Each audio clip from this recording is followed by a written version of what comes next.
Hey there, wonderful viewers. If you're enjoying my content, please take a second to hit that like button. It really helps the YouTube algorithm show my videos to more people. Don't forget to subscribe if you haven't already. Now grab your favorite drink, sit back, relax, and let's dive into today's story. I promise it'll be worth your time. I went to sleep way later than I'd planned, close to midnight, and all I wanted was a few hours of decent rest. The place I call home isn't what you'd call welcoming after dark. It's perched on a rugged incline, surrounded by these looming trees that block out most light once the sun goes down. Usually I find it peaceful, but that night something felt off. Around 3 in the morning my eyes flew open. At first I couldn't pin down what had jolted me awake. No loud crash, no rattling window, just this sense that I wasn't alone. My throat felt dry, so I slipped out of bed, trying not to make a sound. The hallway was almost pitch black except for a thin shaft of moonlight slicing across the floor. I could have sworn the whole house was holding secrets I didn't want to uncover. By the time I made it to the kitchen, my nerves were jangling. The faucet squeaked and the water I gulped down tasted stale, like it had been sitting in the pipes too long. Normally I'd check my phone or listen to some late-night show to calm down, but something told me to stay quiet and keep my senses sharp. When I got back to my room, I eased myself onto the edge of the bed and happened to glance out the window. It took a second for my eyes to adjust, but the moon was bright enough to show the outlines of branches stretching at my level, like a haunted walkway suspended in mid-air. At first the trees looked empty, just swaying leaves and twisting shapes, but there was a darker form out there that I couldn't explain. It was perched on a thick branch, kind of hunched, yet still taking up a lot of space. That shape was wrong. Too tall, too angular, and definitely watching me. I caught a faint glimmer of red where its eyes should have been, a color that didn't belong in that landscape of silvery moonlight. My pulse pounded in my ears, and I couldn't make sense of what I was looking at. Animal, human, something else entirely. It had this lanky outline like its limbs stretched out more than they should, and it didn't look the least bit uncomfortable balancing in those branches. I swallowed the lump in my throat and leaned in, trying to convince myself this was just my imagination. But there was no trick of the light here. It was real enough to tighten every muscle in my body. And it was studying me, as though it was used to being the one hidden in the dark, rarely caught off guard. After an agonizing stretch of time that might have only been 10 or 15 seconds, the figure shifted, cocking its head in a way that screamed curiosity, or worse, recognition. I thought about reaching for my phone, calling someone, anyone, but I couldn't bring myself to move. A sick kind of fascination rooted me to the spot. Just as I started to regain some composure, the creature vanished from the branch with a sudden fluid motion. I leapt off the bed and rushed to the window, half expecting to see it sprawled out below. Instead, I glimpsed it weaving through the undergrowth at an unbelievable speed. The brush shook like something massive was forcing a path downhill, heading deeper into the forest's shadows. Even after it disappeared, I stayed frozen at the window, mentally replaying what I'd seen. I couldn't have made it up. It was too vivid, too unsettling. The rest of the night was just me sitting there, lights on, barely blinking. I knew sleep wasn't happening. My mind wouldn't stop racing through 1,000 questions. Was it coming back? Had it been lurking there before? Would it have just watched me if I hadn't noticed it first? When a faint hint of dawn finally crept over the treetops, I still felt pinned in place by that silent encounter. That moonlit glimpse of something beyond normal logic stuck with me. And the most unnerving part? It seemed to know I was there the whole time, as if this was its territory, and I'd stumbled into something I wasn't meant to see. I barely slept after what happened, so I was awake before dawn even had a chance to stretch across the sky. The minute the sunlight finally crept in, I forced myself to peel away from the window. My eyes felt gritty, my head hurt, and my nerves were completely shot. But I needed some kind of proof that last night wasn't a hallucination. When I first looked out at the trees bathed in morning light, it almost felt like the forest itself was mocking me, flaunting its newfound serenity. Gone were the eerie moonlit shadows and that terrifying silhouette. Now everything looked ordinary, like any other stretch of woods on a clear day, but I knew better than to let daylight fool me. After gulping down a cup of coffee, I decided to walk around the perimeter of my property. Honestly, I could have used some extra caffeine or maybe something stronger, but I had to do this while my courage was still high. The sun was surprisingly bright, making me squint as I stepped outside. It's like the world was saying, see, nothing to be scared of. I wasn't buying it. My boots crunched over patchy grass as I made my way toward the tree line, scanning every inch of the ground. Part of me felt ridiculous, like I was on a scavenger hunt for footprints or claw marks. But I needed to see something that would confirm what I'd witnessed. I kept noticing snapped twigs, flattened areas in the brush, and places where the pine needles seemed disturbed. Could have been deer. Could have been anything, really. Yet each irregularity made my stomach clench, conjuring images of last night's creature trampling its way through. When I finally got back inside, I realized my hands were shaking. Not from the chill in the air, but from the memory of those glowing red eyes. I grabbed the nearest notebook and scrawled down every detail, how tall it seemed, that hunched posture, the incredible speed at which it bolted into the undergrowth. My writing was uneven, and ink bled in places where I pressed the pen too hard. Reliving the memory turned my nerves raw all over again. I spent the next hour or two crouched in front of my laptop, diving deep into the darkest corners of cryptid forums. I read about everything from local legends to unclassified forest beings. None of these descriptions matched exactly what I'd seen, though. I clicked through post after post, scanning for any mention of elongated limbs and glowing eyes perched at tree level. My head started spinning with folklore I'd never heard of, each more bizarre than the last. There was so much nonsense out there, but also just enough plausible detail to keep my paranoia on a steady burn. By early afternoon, I was so anxious that every small noise made me jump. The hum of the refrigerator was suddenly too loud, the tick of the clock too sharp. I'd whip my head toward the window at the slightest hint of motion, half convinced I'd see that tall shape lurking in the high branches. But nothing was there, just swaying leaves and sunlight dancing through the gaps. It felt like the forest was watching, waiting for me to let my guard down. The worst part was this persistent thought worming its way through my brain. Did that thing really see me, or was I intruding on its domain? The question nagged at me so much that by late afternoon, I caught myself pacing the living room, trying to distract myself with half-hearted chores. No luck. Every time I closed my eyes, I saw those red eyes staring back. Before I knew it, the sun was dipping below the horizon. Night fell quickly in these woods, and as the daylight drained, my sense of safety went with it. The house felt less like home, and more like a flimsy shelter against something that should never have been this close in the first place. I left every light on, even the porch light, just to keep the darkness at bay.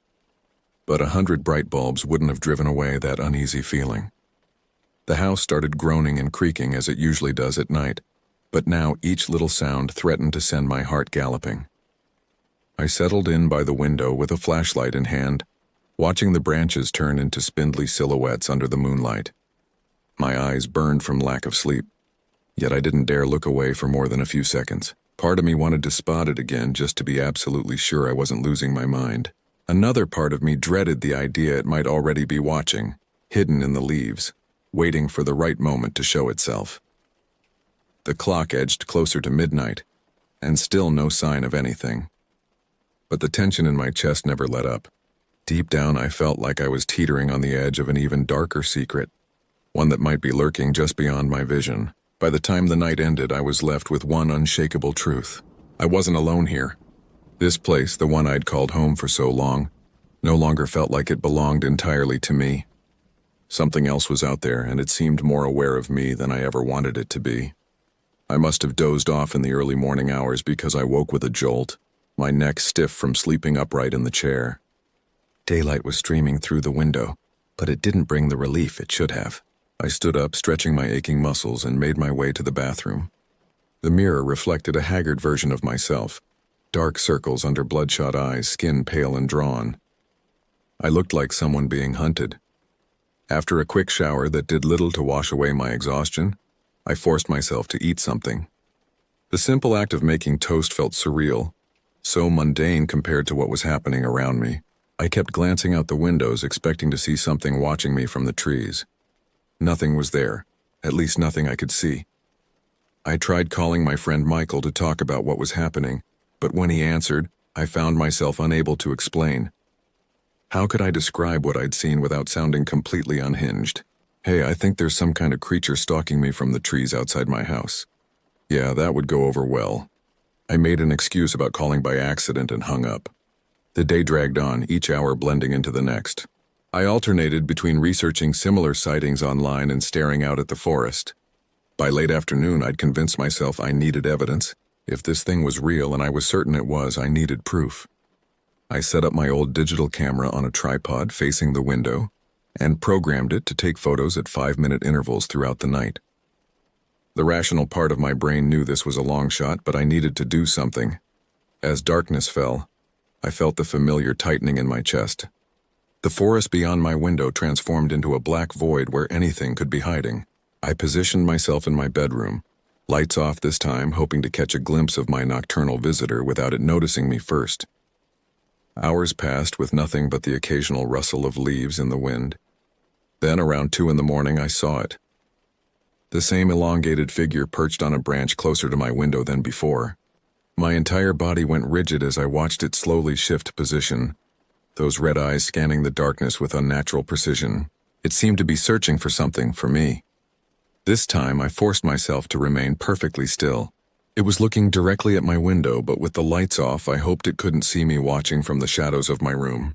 The creature moved differently than any animal I'd ever seen. A strange, almost mechanical precision to its movements, yet with an unsettling fluidity. It extended one impossibly long arm to grab a higher branch, pulling itself up with disturbing ease. I glanced at my camera, praying it was capturing what I was seeing. The soft click of the shutter every 5 minutes seemed deafening in the silent room. Would the creature hear it?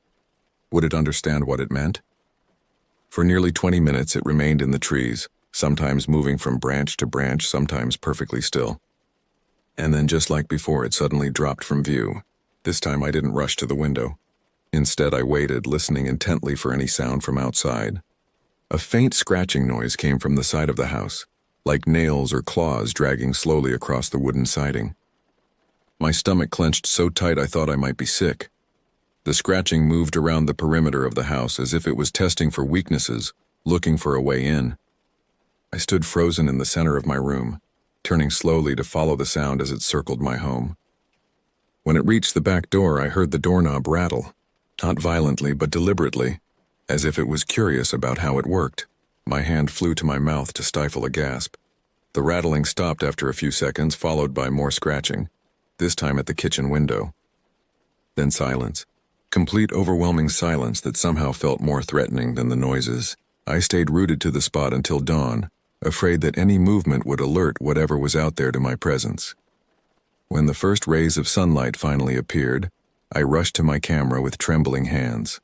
I scrolled through the night's images, my heart racing with anticipation and dread. Most showed nothing but empty branches and darkness. But then there it was, a blurry shape perched in the trees exactly where I'd seen it. The image was grainy and dark, but undeniable proof that something had been there. And in one frame, those red eyes reflected the camera's flash. 2 pinpoints of light in the darkness. I printed the clearest image and stared at it for a long time. The creature's outline was visible but indistinct, tall and thin with limbs that seemed too long for its body. Not an animal, at least not any animal I recognized, but not quite human either. Something in between, something wrong. With evidence in hand, I should have felt validated, maybe even relieved. Instead, a new kind of fear took hold. If this thing was real and the photo confirmed it was, what did it want? Why was it watching me? And most importantly, what would it do next? I called in sick to work, unable to bear the thought of leaving my house unattended. What if it came back during the day? What if it got inside while I was gone? The paranoia was consuming me, but it didn't feel irrational anymore, not with proof staring back at me from that printed photo. I spent the day securing my home, checking locks, reinforcing windows, even digging out the hunting knife my father had given me years ago. I placed it under my pillow, though the thought of being close enough to that thing to use a knife made me physically ill. By mid-afternoon, I gathered enough courage to examine the exterior of my house. The scratching I'd heard had left marks, thin, precise grooves in the wooden siding that ran in parallel sets of 4. They circled the entire house just as I'd heard, with deeper marks around the windows and doors. Looking at those marks, touching them with my fingertips, made everything frighteningly real. I tried calling Michael again, but got his voicemail. I left a message asking him to come over, trying to sound casual while emphasizing it was urgent. I needed another person here, someone to validate what I was experiencing, someone to help me figure out what to do next. As evening approached, I set up my camera again, this time with additional batteries to ensure it would last the night. I also positioned my phone to record video, aiming it at a different section of the forest. If that thing came back, I'd capture it from multiple angles. Darkness fell with excruciating slowness. I sat in my living room, lights dimmed but not off, knife within reach. The forest outside seemed to press against the windows, the darkness more complete than I'd ever noticed before. Each creak of the house, each rustle of leaves outside made my skin crawl. I couldn't shake the feeling that I was being watched, even inside my own home. The hours ticked by with agonizing slowness. Midnight came and went. 1 a.m., 2 a.m. Nothing appeared in the trees, but the feeling of being observed never faded. Around 3, the same time I'd first seen it 2 nights ago, a soft thump sounded on the roof. My eyes darted upward, following the sound of careful, measured footsteps moving across the shingles above my head. Something was on my roof. Moving slowly, deliberately, stopping occasionally as if listening, I clutched the knife so tightly my knuckles turned white. The footsteps continued, moving toward the chimney, then back toward the edge of the roof. Another soft thump and they were gone. I waited, barely breathing, for what felt like hours. Then came the scratching again, this time at my bedroom window. Not gentle like before, but insistent, determined. I crept toward the sound, knife raised, heart hammering in my chest. Through the curtains I could make out a silhouette, the same elongated form I'd seen in the trees, now pressed against my window, one long-fingered hand dragging down the glass. A sound escaped its throat. Not quite a growl, not quite a word, but something in between. The scratching intensified, and to my horror I heard the window frame begin to splinter. It was coming in. It was actually going to break into my home. Panic surged through me, and with it came a desperate courage. I yanked the curtains open and found myself face to face with the creature, separated only by a pane of cracking glass. Those red eyes widened, seeming almost surprised that I would confront it so directly. For a breathless moment we stared at each other, me trembling with terror and determination. It unnaturally still. Its face was wrong, features too sharp, skin too tight over pronounced bones, mouth too wide. In the dim light I could see it more clearly than ever before, and the wrongness of it sent waves of revulsion through me. This was not something that should exist in our world. The glass gave way with a sharp crack, and a rush of cold night air filled my room. The creature's hand, impossibly long and jointed in all the wrong places, reached through the broken window toward me. I swung the knife without thinking, feeling it connect with something solid. A high-pitched screech filled the air, a sound that made my ears ring and my vision blur. The hand withdrew, and I heard a heavy thud as the creature dropped from my window to the ground below. More screeching, then the sound of something large crashing through the underbrush, moving away from my house at incredible speed. I stood there, knife still raised, blood pounding in my ears. On the broken window frame was a smear of something dark, not blood, at least not like any blood I'd ever seen. It was black and viscous, with an oily sheen that caught the moonlight. I didn't touch it, couldn't bring myself to get any closer to it than I already was. For the rest of the night I sat with my back against the wall, knife in hand, listening for any sign of its return. None came. By morning I was exhausted but alive, having faced the thing that had been stalking me and somehow driving it away, but the victory felt hollow. I knew it wasn't over. The substance on my window had dried by morning, turning into a hard, resin-like crust that flaked away when I finally worked up the courage to examine it.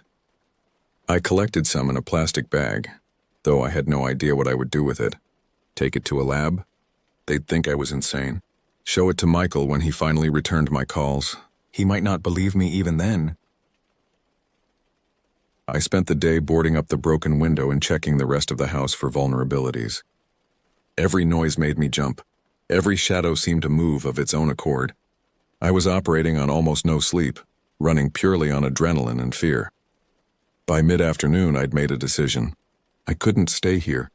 Whatever that thing was, it had found me, and it was persistent. It would come back. Maybe tonight, maybe tomorrow, but it would return. And next time it might not retreat so easily. I packed a bag with essentials, clothes, toiletries, the printed photos, my laptop, and the sample of the creature's residue. I would drive to the nearest hotel, get some real sleep, and figure out my next move. Maybe I'd never come back to this house. Maybe that was for the best. As I was loading my car, a movement in the trees caught my eye. Not the creature, at least I didn't think so, but something was definitely there, watching me from the shadows. The forest suddenly seemed full of eyes, all trained on me, all hungry and patient. I slammed the trunk shut and hurried to the driver's side door. As I reached for the handle, a reflection in the window stopped me cold. Behind me, at the edge of the forest, stood not one but 3 figures. Tall, angular, with those same glowing red eyes. They were motionless, watching me with an intensity that seemed to burn through the distance between us. One of them, the one in the center, had a dark stain down its side where I must have cut it the night before. It took a single step forward, its movement so fluid it seemed to glide rather than walk. The others followed, matching its pace exactly. I dove into my car, hands shaking so badly I could barely get the key in the ignition. The engine roared to life and I threw the car into reverse, tires spinning on the gravel driveway. In my rearview mirror I could see them advancing, moving with that same terrible precision, neither rushing nor hesitating. As I sped down the driveway, a terrible realization washed over me. They hadn't been trying to break into my house out of simple curiosity or hunger. They wanted me specifically, and now that they had revealed themselves, they wouldn't stop hunting me. I checked the mirror one last time before turning onto the main road. The 3 figures stood at the end of my driveway, watching my retreat. One raised a long arm, almost like a farewell, or a promise. I knew then that this wasn't over. I could leave this house, this forest, even this state, but they would follow. They had my scent, my image, something that connected us now. In trying to understand what I'd seen that first night, I'd drawn their attention more completely than I could have imagined. The road stretched before me, empty and winding through more forests, more darkness, and somewhere behind me, or perhaps already ahead waiting, they watched and followed. The reckoning had only just begun.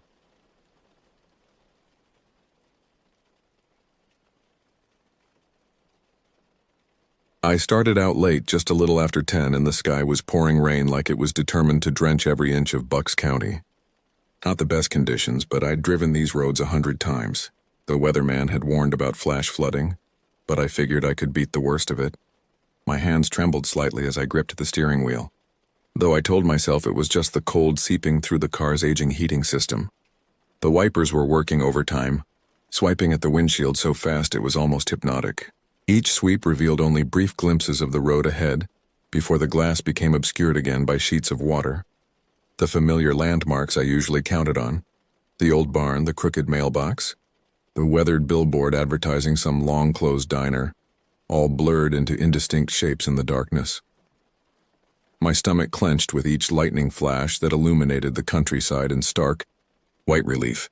In those split seconds of harsh light, the trees looked twisted and wrong, their branches reaching toward the road like gnarled fingers. Thunder followed, deep and rolling, vibrating through my chest and making my teeth ache. The radio crackled with static between weather warnings, the announcer's voice cutting in and out. Dangerous conditions. Avoid unnecessary travel. Flooding reported en route. Part of me wanted to pull over and wait it out, but another part insisted I'd be fine. Besides, I was only about 45 minutes from home, and the idea of my warm, dry house kept me pushing forward. The gas gauge hovered near empty, adding another layer of anxiety to the drive. I should have filled up earlier, but I'd been running late from dinner with friends, their laughter and warmth now seeming like memories from another lifetime. Every few minutes, my phone would buzz with worried texts from my mother. "Drive safe, honey. This storm is getting worse." I couldn't safely reach for it to respond, but I could see the screen lighting up in my peripheral vision, a blue glow that somehow made the darkness outside seem even more oppressive. The heating vents rattled as they pushed out lukewarm air, barely keeping the windshield from fogging up completely. As I drove deeper into the rural stretch of highway, The streetlights became sparse, then disappeared entirely. My headlights carved a narrow tunnel through the rain, revealing only a few yards of slick asphalt at a time. The yellow lines seemed to waver and dance in the water, making it difficult to judge where the road ended and the shoulders began. More than once, I felt the car drift slightly before jerking it back into the center of the lane. A quarter hour into the drive, I found myself scanning the darkness on either side of the road, my eyes darting between the windshield and the murky shapes of the forest beyond. I'd hit a deer once before, years ago, and the memory of that sickening impact still haunted me. The insurance paperwork, the crumpled hood, the way the animal had appeared out of nowhere, it all came flooding back as I navigated through this storm. That's when I noticed something looming in my lane, way off in the distance. At first I thought it might be a fallen tree branch or debris from the storm, but as I strained to see through the rain-streaked windshield, the shape began to take on a more defined form. It stood impossibly tall, maybe 8 or 9 feet, with long, thin limbs that seemed to stretch upward into the darkness above my headlight beams. My pulse hammered at the base of my throat as I lifted my foot off the gas pedal. The shape didn't move like any animal I'd ever seen. It swayed slightly as if caught in a wind I couldn't feel from inside my car, but remained planted in the center of the lane like some grotesque scarecrow. My mouth went dry, and I realized I'd been holding my breath for what felt like minutes. The high beams illuminated everything else on the road, the painted lines, the wet asphalt, the guardrail running along the shoulder. But this thing seemed to absorb light rather than reflect it. It was like looking at a hole cut into reality, a dark absence where something should have been visible. My rational mind scrambled for explanations. A trick of the rain, shadows from overhanging branches, fatigue playing with my vision after a long day. But the longer I stared, the more solid it became. I could make out what might have been a head, though it was far too large and oddly shaped to belong to any creature I knew. The neck, if that's what it was, seemed to bend at impossible angles, tilting this way and that as if the thing were listening for something. My knuckles turned white as I gripped the steering wheel harder, my wedding ring cutting into my finger. The car wobbled slightly as I continued to slow down, tires struggling for purchase on the water-slicked pavement. In the distance behind me, I could see another pair of headlights, someone else brave or foolish enough to be out in this weather. Part of me wanted to stop completely, to wait and see if the other driver could see what I was seeing, but I was too terrified to take my foot off the brake pedal for even a second. A few hundred feet away from this thing, I glanced down at my speedometer and realized I was still going faster than I'd thought, nearly 40 miles per hour despite feeling like I was crawling. The rain seemed to intensify, drumming against the roof of my car with increasing violence. Each drop hit like a tiny hammer, creating a rhythm that matched my racing heartbeat. Letting out a shaky breath, I gripped the wheel tighter, bracing for an impact I was certain would come. In my mind, I could already hear the sickening crunch of metal and glass, feel the airbag deploying against my face. I'd never been in a serious accident before, and the anticipation was almost worse than whatever was about to happen. My entire body tensed, muscles coiled like springs ready to absorb the shock. Water pelted the windshield and the wipers made a groaning noise as they whipped back and forth, their rubber blades starting to streak rather than clear. The sound was hypnotic and maddening at the same time, a constant background rhythm that seemed to mock my terror. Through the chaos of rain and mechanical noise, that shape ahead remained perfectly still, as if it existed in a pocket of calm while the storm raged around it. But as I drew closer, something impossible happened. The figure started flickering at the edges like a bad television signal cutting in and out. One moment it was solid and terrifying. The next it seemed translucent, as if I could see through it to the empty road beyond. My vision blurred for a split second. Whether from tears of fear or simple strain, I couldn't tell. I fiddled with the wiper controls, cranking them to maximum speed, desperate for a clearer view. The old motor whined in protest, but the blades moved faster, clearing away more water with each pass. Still, that shadow remained just outside the full reach of my headlights, dancing on the edge of visibility like something that couldn't decide whether to exist or not. Before I could fully comprehend what was happening, the silhouette vanished entirely. One moment I was bearing down on what looked like certain collision with some impossible creature.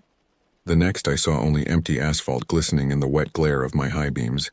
My foot slammed on the brakes instinctively, even though there was nothing left to avoid. The car shuddered to a complete stop in the middle of the highway, hazard lights automatically blinking to life.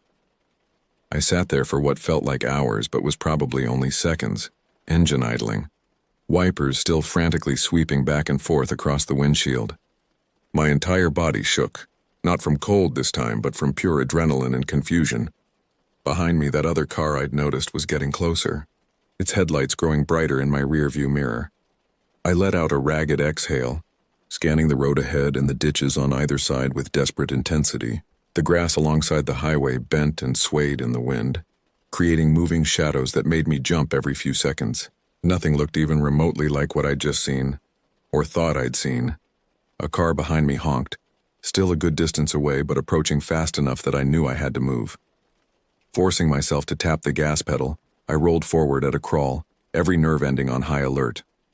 Rain continued to hammer against the roof and windshield, but now it sounded different, more aggressive, more personal, as if the storm itself had taken notice of my terror and decided to press its advantage. I muttered curses under my breath, half convinced I was losing my mind, trying to rationalize away what had just happened. Maybe it had been a tree after all, I told myself. A dead oak or maple, stripped of leaves by the storm, creating an optical illusion in the rain and darkness. People saw things all the time while driving, especially in bad weather, especially when they were tired and stressed. There had to be a logical explanation. There always was.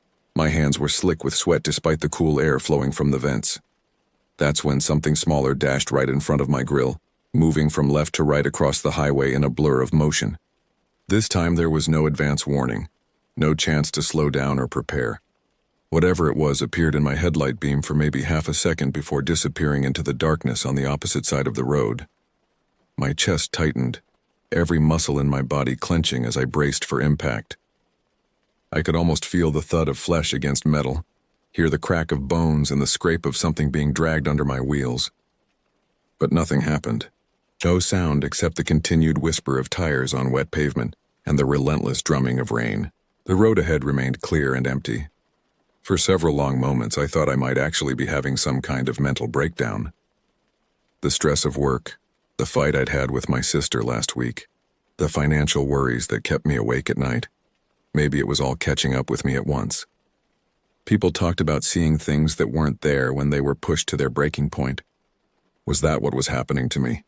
I eased the car down to an even slower crawl, maybe 15 miles per hour, and craned my neck to check the rearview mirror. I expected to see a writhing body on the pavement behind me, some evidence of the collision that I'd somehow failed to feel. But the road was empty, rain-slicked asphalt reflecting my taillights in an unbroken red streak. No animal, no blood, no sign that anything had ever been there at all. The car that had been following me finally caught up and passed with an angry blast of its horn, the driver probably thinking I was drunk or having car trouble. I watched their taillights disappear into the storm ahead, leaving me alone again with the rain and the darkness and the growing certainty that something was very, very wrong. The remaining half-hour home passed in a haze of paranoia and exhaustion. Every shadow moving in my peripheral vision made me jump. Every flicker of movement, branches swaying in the wind, puddles splashing as other cars passed, sent jolts of electricity through my nervous system. My hands ached from gripping the steering wheel so tightly, and by the time I finally pulled into my driveway, I realized I'd been clenching my jaw for miles. I rushed inside, not even bothering to grab my purse from the passenger seat, and immediately called my boyfriend. The words tumbled out in a panicked stream, practically tripping over each other as I tried to describe what I'd seen, or thought I'd seen on the highway. He listened patiently, making soothing noises at the right moments, but I could tell he was struggling to understand what had me so shaken. Maybe it was just the bad weather, he offered gently. You know how rain can create optical illusions, especially at night. And you've been working so many extra hours lately. When's the last time you got a full night's sleep? His voice was warm and reasonable, exactly what I needed to hear.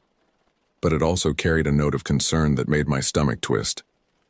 Even he thought I might be cracking under pressure. I tried to explain about the way the shapes had moved, the unnatural height of the first figure, the impossible speed of the second. But the more I talked, the more absurd it all sounded, even to my own ears. How do you describe something that defied description? How do you convey the bone-deep certainty that what you'd witnessed was real, when you had no proof, no evidence beyond your own fractured memories? That night, sleep felt impossible. I lay in bed listening to the rain continue to pelt my windows, each drop sounding like tiny fingers tapping against the glass. Every time I closed my eyes, I saw those silhouettes again, the towering figure that had stood in my lane, the smaller shape that had darted across the road like some kind of phantom. Normal deer sightings didn't leave me feeling this unsteady, this fundamentally shaken. The house creaked and settled around me, old wood expanding and contracting with the temperature changes brought by the storm. Sounds I'd never noticed before seemed amplified in the darkness. The hum of the refrigerator, the tick of the grandfather clock in the hallway, the whisper of air moving through the heating ducts. Each noise made me tense, waiting for something else to announce itself.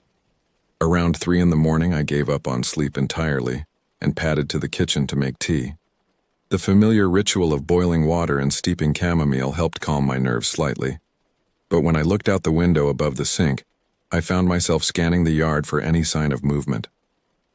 The security light cast a pale circle on the wet grass, and beyond its reach, everything disappeared into impenetrable black.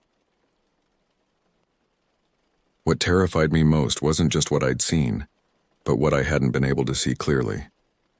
The uncertainty gnawed at me like physical pain. Had those shapes been real? If so, what were they? And if they weren't real, what did that say about my mental state? Both possibilities filled me with equal amounts of dread. I woke up far too early, eyes gritty and burning from the few hours of fitful rest I'd managed to grab. Even in the bright morning sunlight streaming through my bedroom curtains, I couldn't shake the images from the night before. They clung to my consciousness like cobwebs, impossible to brush away completely. My body ached as if I'd spent the night running rather than lying in bed. Normally, I'd grab breakfast and scroll through social media for a while, easing into the day at a comfortable pace. But that morning found me hunched over my laptop at the kitchen table, frantically searching every corner of the internet for some kind of logical explanation. I typed in search terms I'd never used before: deer collisions, optical illusions, rain, highway mirages, stress hallucinations. The results were frustratingly inconclusive. I found dozens of articles about normal deer behavior, advice for avoiding wildlife collisions, and scientific explanations for various types of visual distortions. But nothing matched what I'd experienced. The descriptions were all too mundane, too ordinary to account for the otherworldly terror I'd felt on that rain-soaked highway. Some forum posts discussed people seeing things while driving, usually attributed to fatigue, medication side effects, or underlying health conditions. One thread was devoted to something called highway hypnosis, where drivers would enter a trance-like state during long trips and experience visual distortions. But I'd only been driving for 15 minutes when the first incident occurred, and I'd felt completely alert. The deeper I dug, the more unsettled I became. There were scattered reports of similar sightings, tall figures spotted on remote roads, animals that moved in impossible ways, shapes that seemed to exist just outside the range of headlights. Most of these accounts were dismissed as hoaxes or delusions, filed away in the dark corners of the internet where conspiracy theories flourished.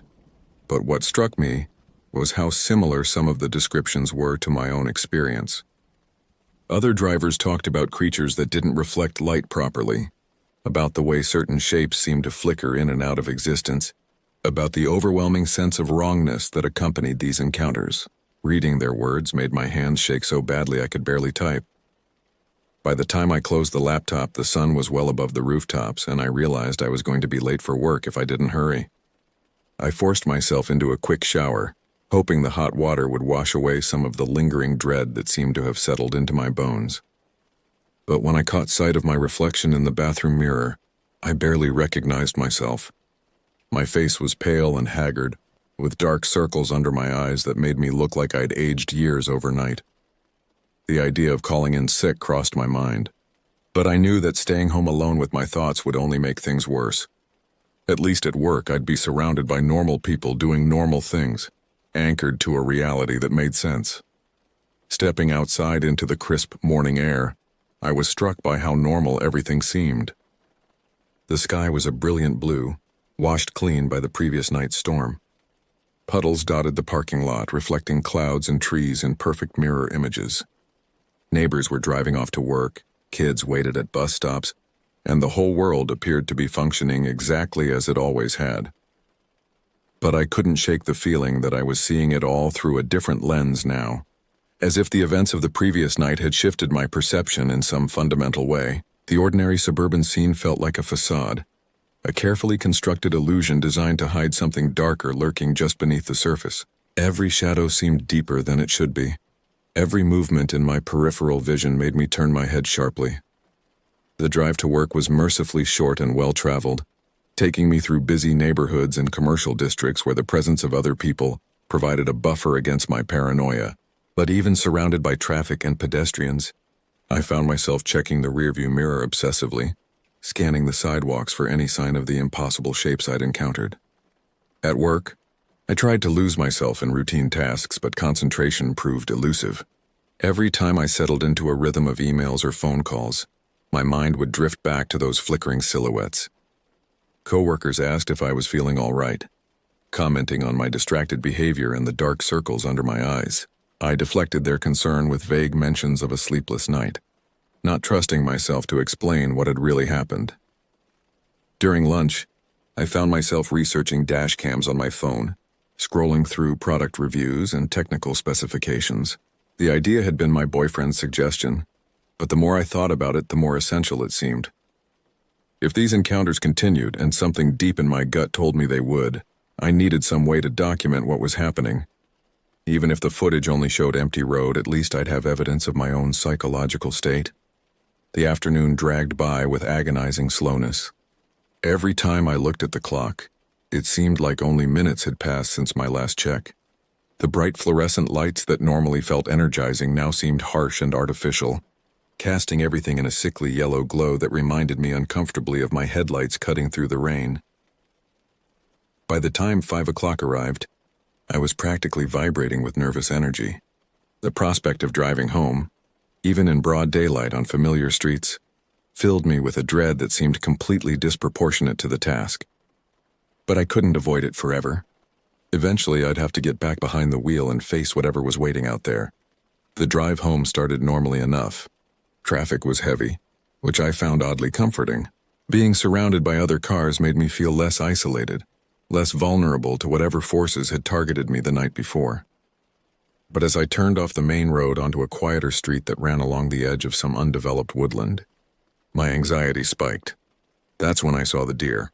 It was standing maybe 50 yards ahead, just at the tree line where the forest met the road. A perfectly ordinary white-tailed deer, the kind I'd seen hundreds of times before, but something about its posture made me slow down, made the hair on the back of my neck stand up. It was facing the road directly, as if it had been waiting for me specifically. Our eyes met through the windshield, and I felt a jolt of recognition so strong it made me gasp. This wasn't just any deer. I was certain, with a certainty that transcended logic, that this was connected to what I'd experienced the night before. The animal's gaze was too intelligent, too focused, too knowing for a simple woodland creature. We stared at each other for what felt like an eternity, but was probably only seconds. The deer didn't move, didn't even seem to blink. Its head was cocked slightly to one side, and there was something almost human in its expression, a kind of calculating awareness that made my skin crawl. Other cars passed without slowing, their drivers apparently seeing nothing unusual about a deer standing by the roadside. But I knew better. This was a messenger, a scout, a harbinger of something larger and more terrible than I could comprehend. The knowledge hit me like a physical blow, leaving me breathless and shaking. When the deer finally turned and disappeared into the woods with fluid, unnatural grace, I had to pull over to the shoulder to collect myself. That evening, I sat in my living room with all the lights blazing, laptop open to various websites selling surveillance equipment. The dash cam I'd ordered earlier wouldn't arrive for another 2 days, but I found myself researching additional cameras, motion sensors, anything that might help me document what was happening.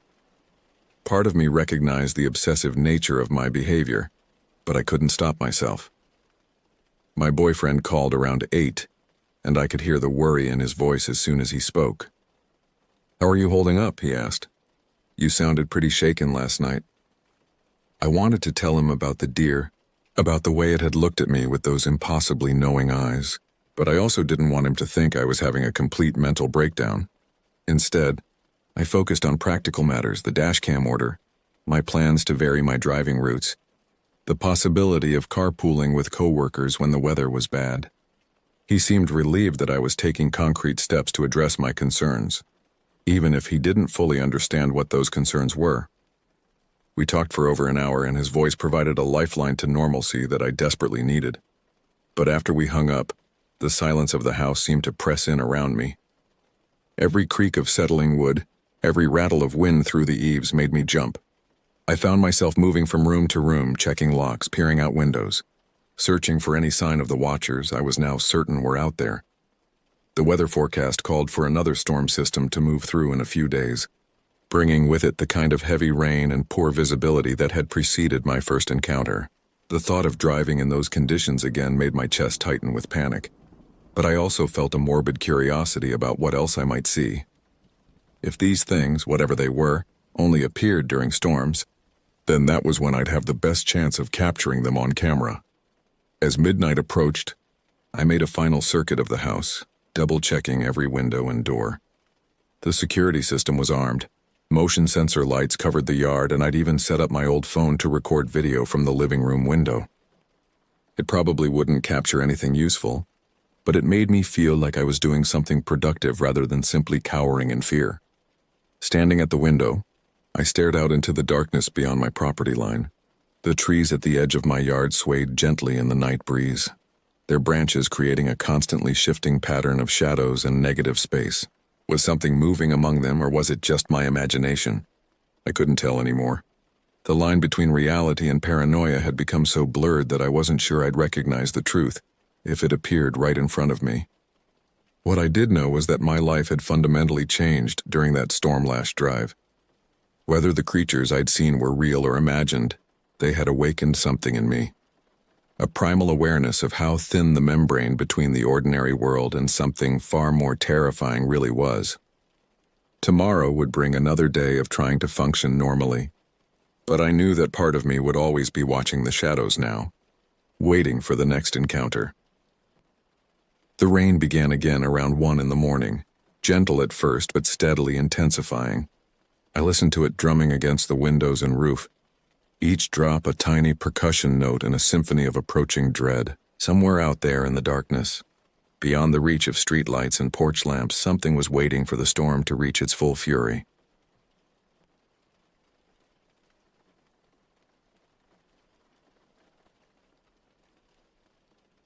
My name is Ethan. I'm 28 years old, and I live in a small apartment in Pittsburgh, Pennsylvania.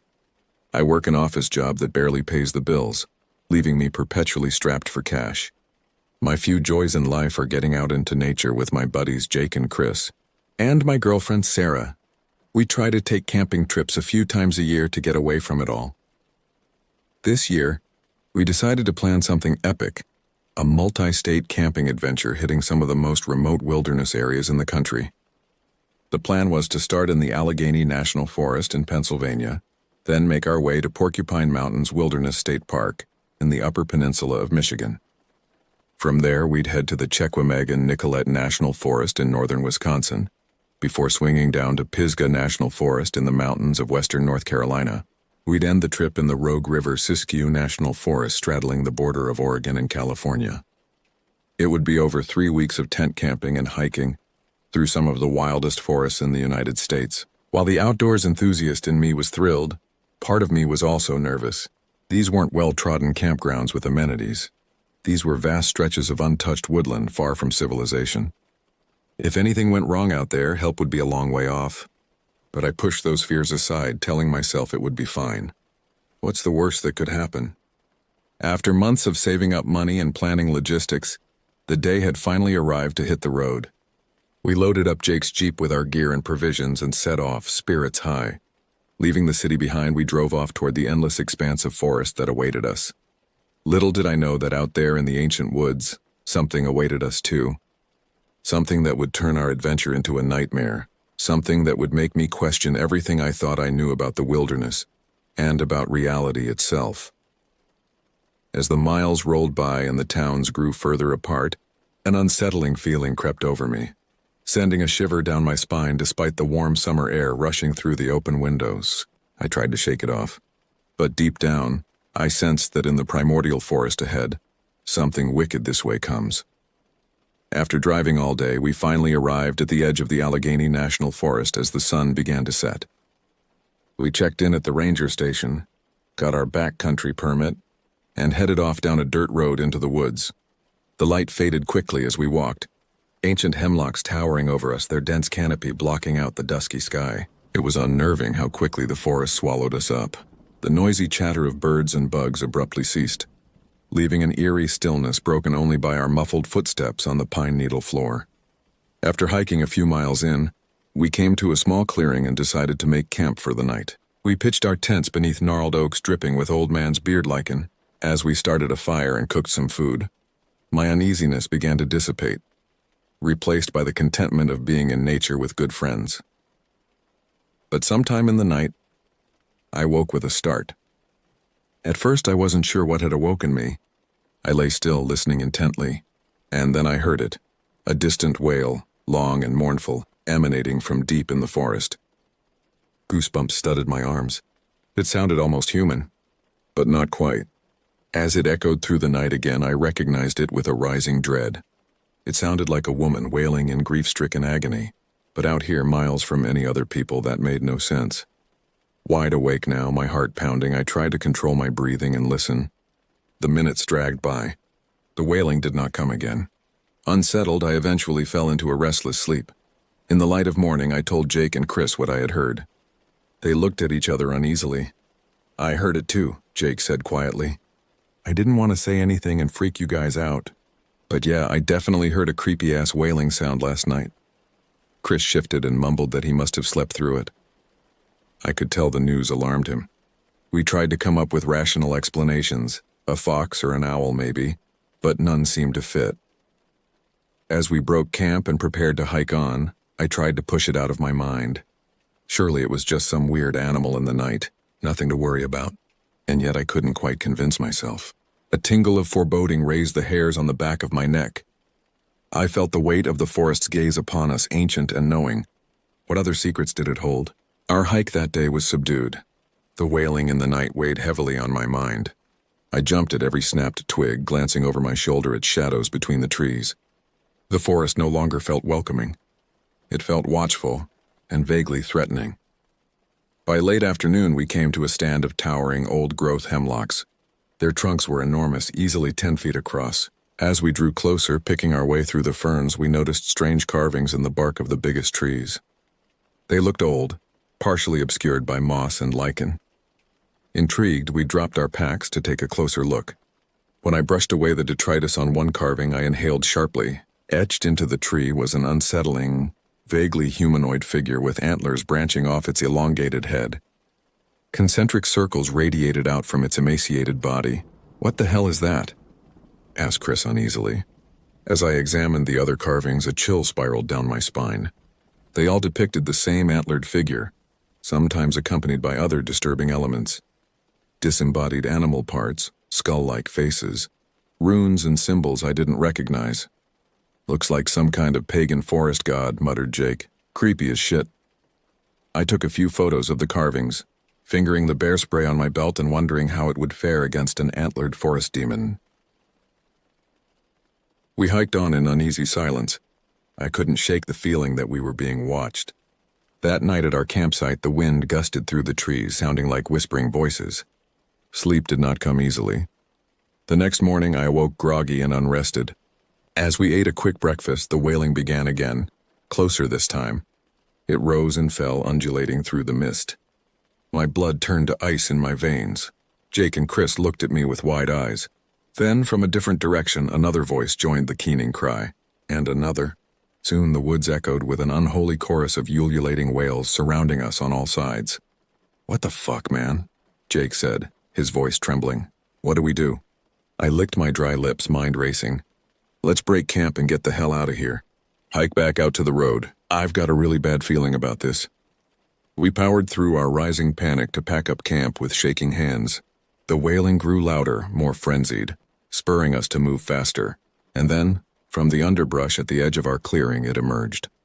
At first, my brain couldn't make sense of what I was seeing. A skeletal figure with pale, almost translucent flesh. Towering antlers branched off its elongated skull. In place of hands, it had sharp claws that scraped together with a horrific clacking sound. As it threw its head back and unleashed an ungodly shriek, I glimpsed rows of jagged teeth in its maw. "Run!" I screamed, adrenaline jolting through me. We crashed through the trees in blind panic, the creature's wailing ringing in our ears. Branches whipped at my face as I ran, my lungs and legs burning. Terror obliterated all thought. When I finally stopped to gasp for breath, bent over with my hands on my knees, I realized I was alone. In my panic, I'd gotten separated from Jake and Chris. I called out for them repeatedly, but only stillness answered me. The creature's wailing mercifully absent. Not knowing what else to do, I pull out my phone with trembling hands, hoping to use GPS to navigate my way back to the road. But a notification on the screen makes my stomach drop. "No, sir, I'm lost and alone in this godforsaken forest, and I'm being hunted by something that shouldn't exist, something straight out of a nightmare." I take a deep breath, trying to gather my wits. I pull out my trail map with shaking fingers. If I can just orient myself and figure out the direction of the road, I might stand a chance of escaping this primeval forest and the horrors it contains. For a moment, all is silent except for my labored breathing. Then a long, agonized wail rises in the distance once again. Every hair on my body stands on end. It's coming for me. Heart pounding, I crashed through the underbrush, thorny branches clawing at my face and arms as I ran. The creature's wails echoed behind me, sometimes closer, sometimes further away, as if it were toying with me. I had no idea if I was even headed in the direction of the road anymore. All rational thought had fled, replaced by the primal urge to survive. My lungs seared and my legs screamed in protest, but I pushed myself onward, knowing that to stop would mean a horrendous death. Suddenly, the trees opened up into a small clearing dominated by an enormous, gnarled oak that must have been hundreds of years old. I staggered to a stop, breath ragged, and then I saw them. All around the tree's base were what appeared to be bundles of sticks and bones, hanging from the lower branches by frayed strips of cloth. As I stepped closer, the blood drained from my face. They weren't just bundles, they were crafted to resemble crude human figures. And upon each effigy's face was carved the same disquieting symbol from the trees earlier, concentric circles radiating from a central point. A gust of wind sent the effigies knocking together, rattling like macabre wind chimes. The sound chilled me to my core. What was this place? Who had made these unnerving talismans? I was so transfixed by the eerie sight that I almost didn't hear the rustling in the brush behind me until it was too late. I spun around just as the creature burst into the clearing mere yards away. In the muted daylight filtering through the leaves, I could see it more clearly now. Its body was emaciated, skin stretched taut over visible bone. A rack of blood-stained antlers crowned its misshapen head, and its eyes. Dear God, its eyes were just dark, gaping holes that seemed to swallow the light. It threw its head back, unleashing that terrible wail again, revealing an incongruously human-like mouth filled with sharp yellow teeth. Then it began to lumber toward me on spindly legs that bent at unnatural angles. Pure, undiluted terror jolted me into action. I took off running again, aiming for the far side of the clearing. But in my adrenaline-charged panic, my foot caught on an exposed root. I crashed to the dirt hard, the impact knocking the air from my lungs. By the time I managed to suck in a wheezing breath and raise my head, the creature was nearly upon me. I scrambled backwards on hands and knees, feeling my palms shred on the pine needle floor. But it was no use. The monstrous figure closed in, its claws clicking together menacingly. I squeezed my eyes shut, waiting for those teeth to tear into my flesh. Suddenly, a series of loud cracks split the air, followed by an enraged, gurgling shriek. My eyes flew open again to see the creature staggering, dark liquid spurting from wounds across its torso. More cracks rang out, and the creature jerked and spasmed as if hit by invisible fists. Through the trees at the edge of the clearing, two figures burst into view, Jake and Chris, the former clutching a smoking rifle. The creature let out an unholy scream, then turned to limp off into the forest with unnatural speed, leaving a trail of black fluid in its wake. Jake reached me and extended a hand, eyes still wide with fear and adrenaline. "Jesus Christ, man, are you okay?" I nodded mutely, not trusting myself to speak. My whole body shook violently as Jake helped me to my feet. "What the hell was that thing?" Chris asked, voice trembling. I just shook my head. I had no answers, no context for the mind-bending horror we just encountered. All I knew was that every instinct in my body screamed for me to get as far from these woods as humanly possible. We set off through the trees again, Jake's rifle clutched tightly in his hands. I tried not to think about the creature's wounds or what it might do if it came across us again. I focused only on putting one foot in front of the other, drawing upon reserves of determination I didn't know I had.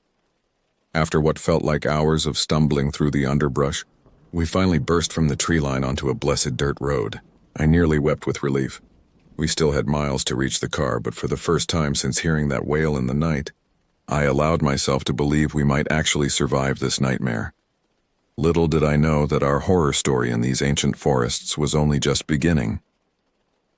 2 days later, we reached Porcupine Mountains Wilderness State Park in Michigan's Upper Peninsula. After our ordeal in the Alleghenies, every fiber of my being wanted to abandon this whole trip and go home.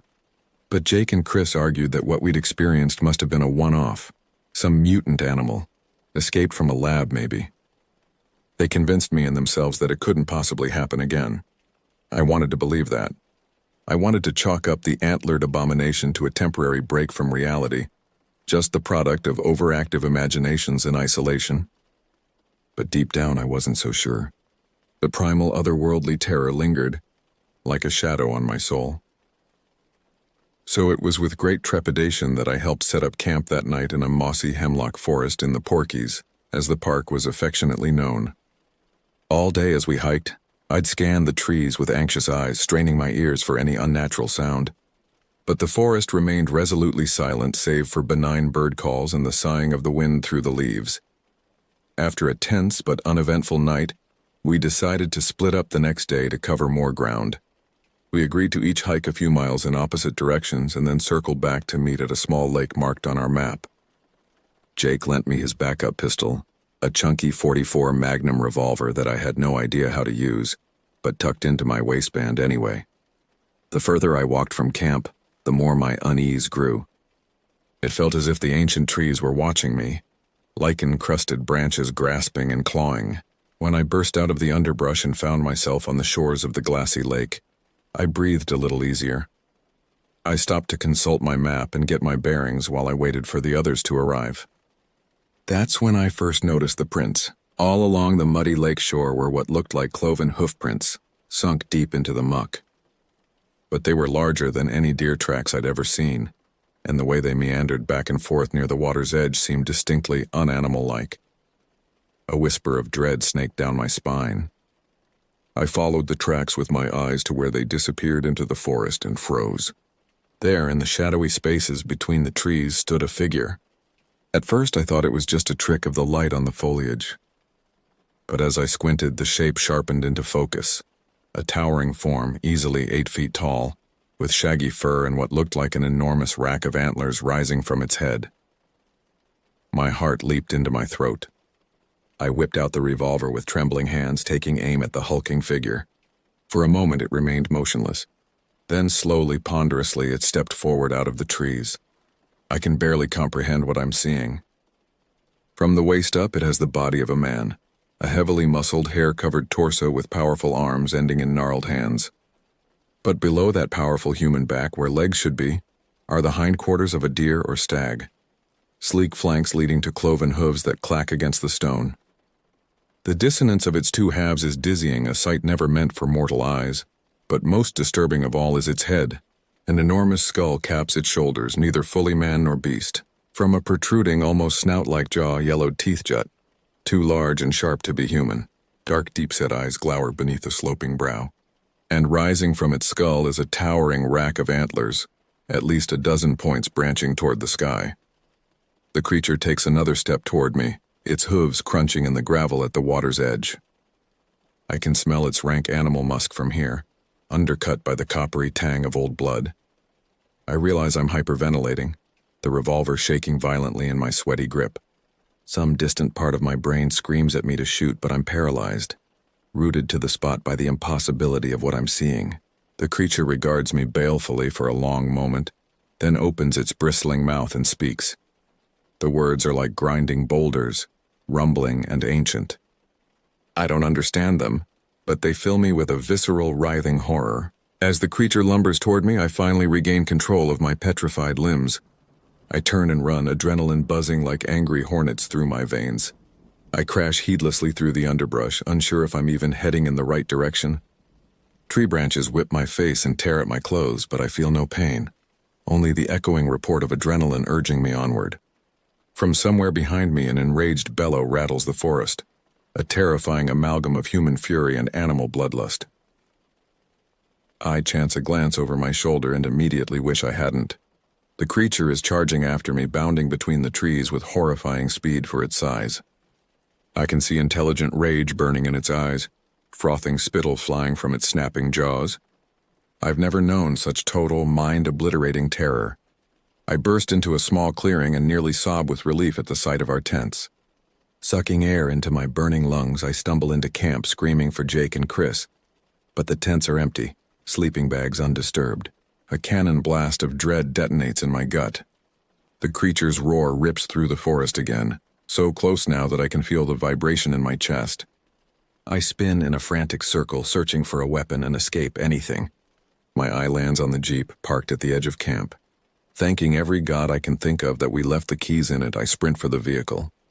I'm mere feet away, hand outstretched toward the door handle, when in tremendous force slams into my back. I hit the ground hard, all the air whooshing out of my lungs.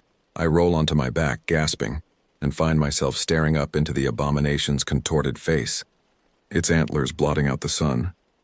It pins me to the dirt with one powerful hand, dagger-like claws pricking my skin. I squirm and thrash, but its grip is iron. Fetid breath washes over me as it leans down, its beastly mouth stretching open grotesquely wide. I feel my mind start to splinter, unable to process the yawning horror before me. The creature's jaws descend toward my face. I'm screaming, a shrill animal sound that I no longer recognize as my own voice. So this is how it ends, I think wildly, torn apart by an impossible monstrosity in the forests of America's heartland. Suddenly, a deafening crack splits the air. The creature jerks, black liquid spraying from its shoulder. More cracks follow, and the creature staggers back, releasing me. I scramble away on hands and knees as a barrage of gunfire rings out. It's Jake and Chris laying down, covering fire from the tree line, their faces white with terror. I lurch to my feet and sprint toward them, not daring to look back. As soon as I reach them, we turn and flee into the trees, running like the devil himself is on our heels. This time, the creature does not give chase, and its roars fade into the distance as we crash through the underbrush. We run until our lungs are bursting and our legs give out, collapsing into the pine needles. For a long time, we just lay there, chests heaving, not daring to speak. Finally, Jake voices what we're all thinking. We need to get the hell out of these woods. I nod, mute with exhaustion and residual terror, but even as I agree, a grim realization sinks in. Something tells me that no matter how far we run, the horrors we've awoken in these ancient forests will follow. By the time we pile into Jake's Jeep, the sky is darkening and the first fat drops of rain are starting to ping off the windshield. The weather forecast called for storms, but I feel a flicker of unease imagining hunkering down in our tents in these woods with those creatures, those entities on the loose. We should find a motel for the night, I suggest quietly as Jake aims the Jeep back toward the highway. He glances at me in the rearview mirror, trying to read my expression, then nods. Yeah, that's probably a good idea. I don't think I can sleep in this goddamn forest another night. We drive in silence for a while, the only sounds the slosh of tires through the rain and the thump of the wipers. My mind keeps replaying the sight of that impossible creature looming over me. The hot stench of its breath, the incomprehensible rumble of its speech. I feel like I'm unraveling, like the fabric of reality is fraying at the edges. It's nearly midnight by the time we pull into the parking lot of the Easy Sleep Motor Lodge, its busted neon sign glowing feebly in the dark. The desk clerk barely glances at us as we check in, slapping a key attached to a plastic fob onto the counter without bothering to look up from his phone. Our room is small, dimly lit, and smells faintly of cigarette smoke and mildew, but in my current state, it feels like the goddamn Ritz. I let out a breath I didn't realize I was holding as the door clicks shut behind us. Here, with the rain pattering against the window and the hum of the mini-fridge, the horrors of the forest almost feel distant. Almost. "What the fuck is happening out there?" Chris asks, his voice small and scared as he sinks down onto one of the beds. What are those things?" Jake shakes his head slowly, scratching at his stubble. "I have no fucking clue. But they sure as shit aren't natural. That thing today, with the horns and the hooves, it was like something out of a nightmare. It spoke to me," I whisper hoarsely. The others turn to look at me. "When it had me pinned, it said something in a language I've never heard before. But I felt it. Felt the meaning. Even if I didn't understand the words. It was old and furious and triumphant somehow, like it was reveling in our fear." Jakes exhales heavily, dragging a hand down his face. "Jesus, what if they're cursed?" Chris suggests in a hushed voice. We look at him. "I mean, think about it. All the creepy carvings, the bone bundles hanging from the trees. What if we stumbled onto some ancient native land that's, I don't know, guarded by these spirit creatures?" Silence falls as we mull that over. Rationally, it sounds insane. Vengeful forest spirits? Cursed native lands. But after what we've seen, what I've experienced, is anything really beyond the pale? Whether it's a curse or mutant monsters or goddamn demons, Jake says finally. "We're getting the hell out of these woods first thing in the morning." We all nod vigorously. The plan had been to camp our way through Wisconsin and North Carolina, ending in Oregon. But none of us can stomach another night in the trees with the knowledge of what lurks there in the dark. Despite my exhaustion, sleep is slow to come. Every time I close my eyes, antlered silhouettes dance on the backs of my eyelids. At some point, I drift into an uneasy slumber, plagued by visions of yellow fangs and black, fathomless eyes. I'm awoken in the steel-gray light of dawn by the sound of Chris shouting. I jolt upright in bed, my heart slamming against my ribcage. Jake is already up, tugging on his shoes with clumsy urgency. "It's got him! It's fucking got him!" Chris is yelling. His voice is coming from outside. I'm out of bed in an instant, my blood icing over. Jake and I sprint out the door into the parking lot. The rain has tapered off and a ghostly mist hangs over the blacktop. 20 yards away, near the tree line, I see Chris. And looming over him, one clawed hand clamped around his throat, is the creature from the woods. Chris is thrashing and gurgling, his face turning purple as he claws at the hand crushing his windpipe. The thing's hooves clack against the asphalt, its muzzle writhing as it snarls. "Hey!" Jake shouts. The creature's head snaps up, its eyes locking on us. I fumble for the revolver tucked into my waistband with hands that don't seem to work right. From its free hand, the creature produces something that makes my heart seize. An ornate dagger, its hilt wrapped in what looks like aged leather. The blade carved with esoteric symbols that seem to writhe on the metal. In one swift, horrifically practiced motion, the creature draws the knife across Chris's throat. A shocked gurgle burbles from his mouth as a sheet of red cascades down his front. His eyes find mine, wide and disbelieving, before the light behind them gutters out. A ragged scream tears from my throat as Chris's body crumples to the ground in a boneless heap. The creature turns to face us fully, gore-slicked knife in hand, and bares its teeth in a bloody grin. Then, to my horror, it speaks. "You cannot run from your fate," it grinds out. Though the words are heavily accented, I understand them this time. The ritual has begun. The blood moon must be appeased. Beside me, Jake raises his rifle with shaking hands and opens fire. The creature staggers but doesn't fall, black ichor weeping from its wounds. The dagger glints as it raises it again. "Run!" Jake bellows. So we do. Leaving the creature and Chris's lifeless body behind, we sprint for the Jeep. Jake guns the engine and we peel out of the lot, tires screeching. In the side mirror, I catch a final glimpse of the towering figure, its antlers dark against the lightening sky, watching us flee.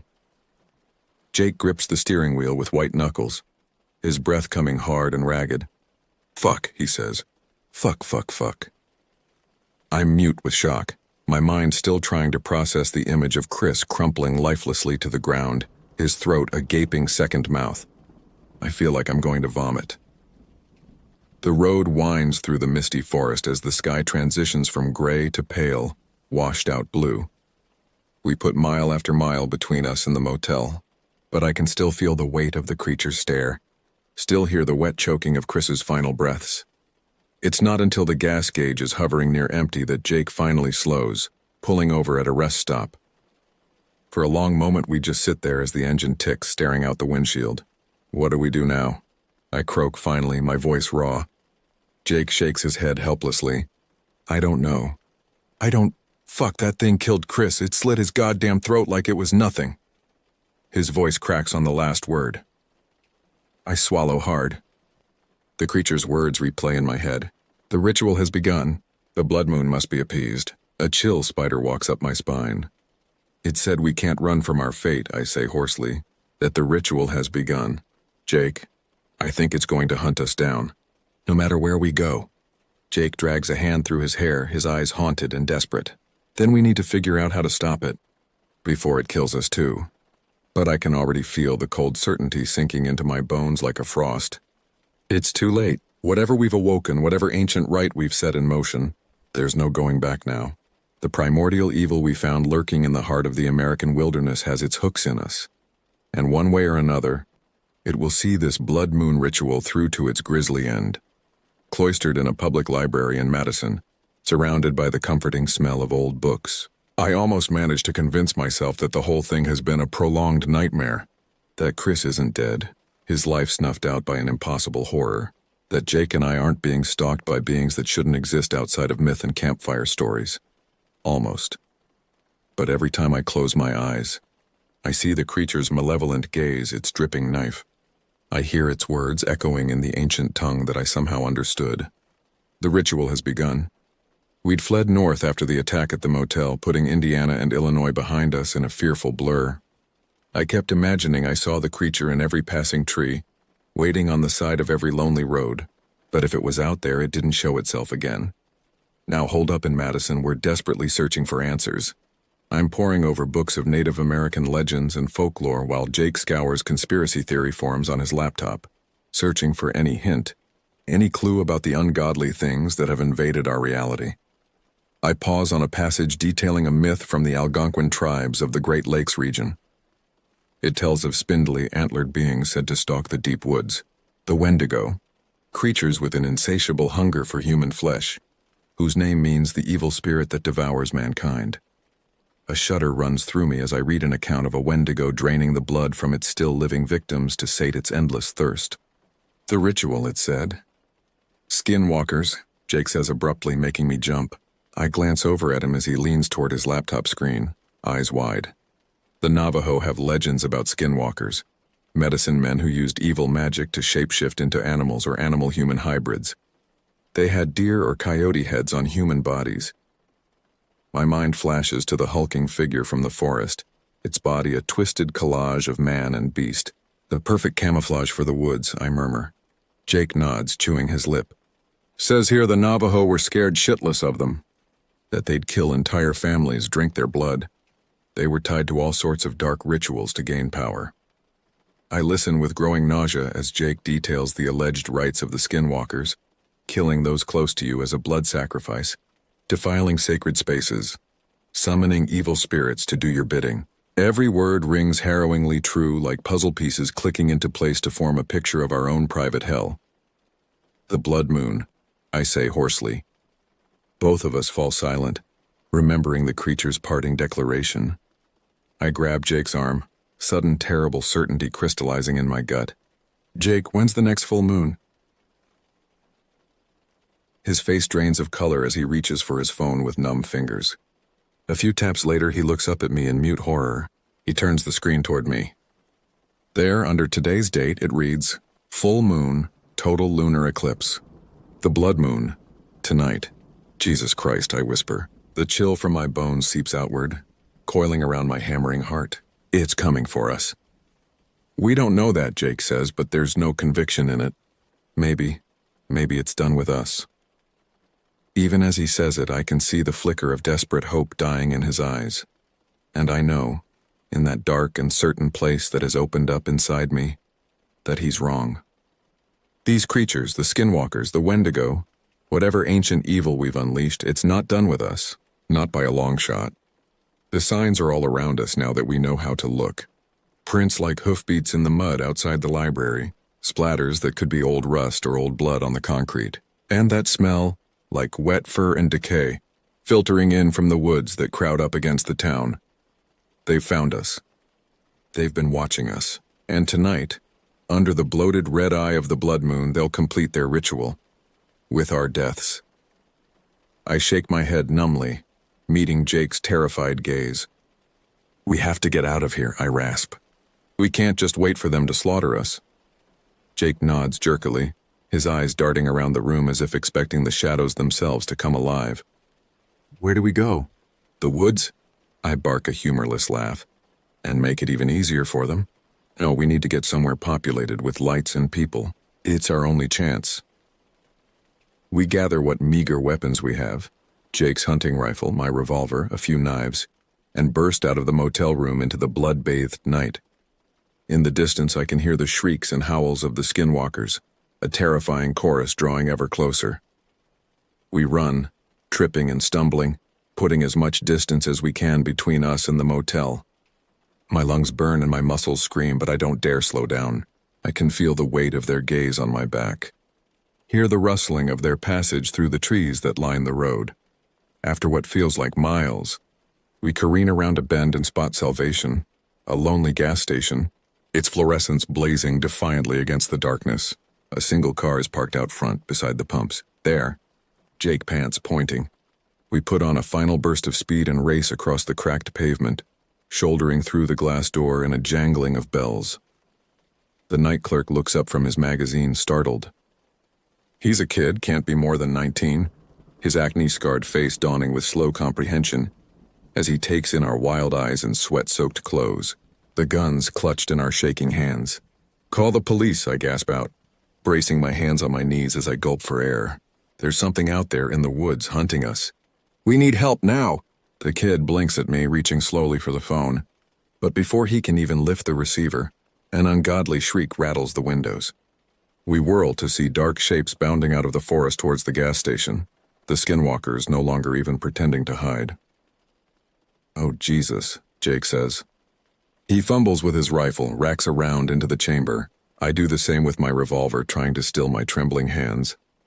The figures lope closer, their guttural snarls growing louder. The kid behind the counter starts screaming, high and reedy with terror. In the strobing fluorescence, I catch glimpses of their twisted forms, all wrong angles, emaciated limbs, the flash of yellow fangs and bloodshot eyes. Jake raises his rifle, sights down the barrel. I line up my revolver, say a prayer to whoever might be listening. The skinwalkers are feet from the door now, talons extending, jaws slavering. We're out of time. Now! I scream. Jake and I open fire as the plate glass explodes inward. A hurricane of howling tooth and claw. The rifle barks and my revolver bucks, the gunshots deafening in the close confines of the store. Black blood sprays the counters, the linoleum floor. Inhuman screeches of pain rip the air as some of our shots find their marks. But they keep coming, jerking and twitching, shrugging off wounds that would drop a normal creature in its tracks. One of them bulls into me, smashing me back into a rack of chips and candy. I feel ribs crack, all the air whooshing out of my lungs. Fetid breath washes over me, a claw-tipped hand swiping at my face. I jam the gun under its muzzle and pull the trigger, painting the ceiling with its brains. Over the din, I can hear Jake yelling, the kid behind the counter screaming and screaming. More glass shatters. Bags of snacks burst like confetti grenades. Blood splatters everywhere, mine and theirs, black and red. And then, just as suddenly as it began, it's over. I'm slumped against the ruined shelves, gore-spattered and panting. Jake staggers over to me, wild-eyed, bleeding from a dozen cuts. Behind him, the night clerk huddles in a pool of his own vomit, gibbering wordlessly. The gas station is an abattoir, skinwalker corpses sprawled amid the carnage. Part of me marvels that we're still alive, but I know it's not over. There will be more. The blood moon still hangs in the sky like a baleful eye, watchful and hungry. Jake reaches down a bloody hand and hauls me to my feet. We can't stay here, he croaks. There'll be more. We have to keep moving. I nod wearily, reloading my spent rounds with numb fingers. I think of the long night ahead, the miles left to go until dawn. Until this ends, one way or another. But it's not despair I feel strangely. It's a calm resolve, an icy determination. We may die this night, But if we do, we'll go down fighting tooth and nail together. I meet Jake's eyes, see the same grim acceptance there. Let's finish this, I say, and together we stagger out into the hungry dark to face whatever horrors the blood moon holds.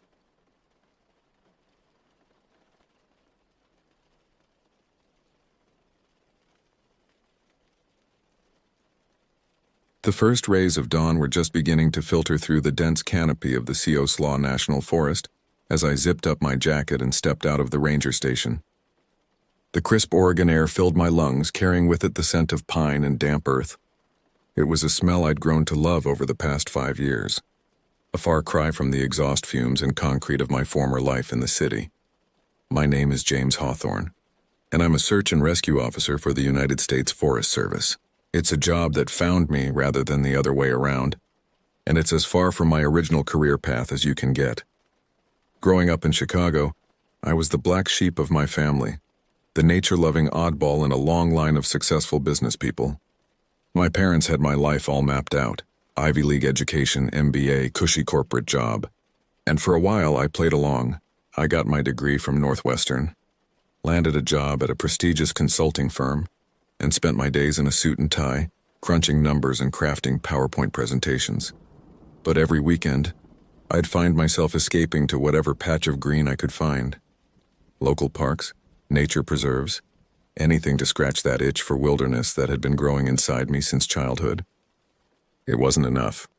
The more time I spent in those manicured urban parks, the more I longed for something real, something wild.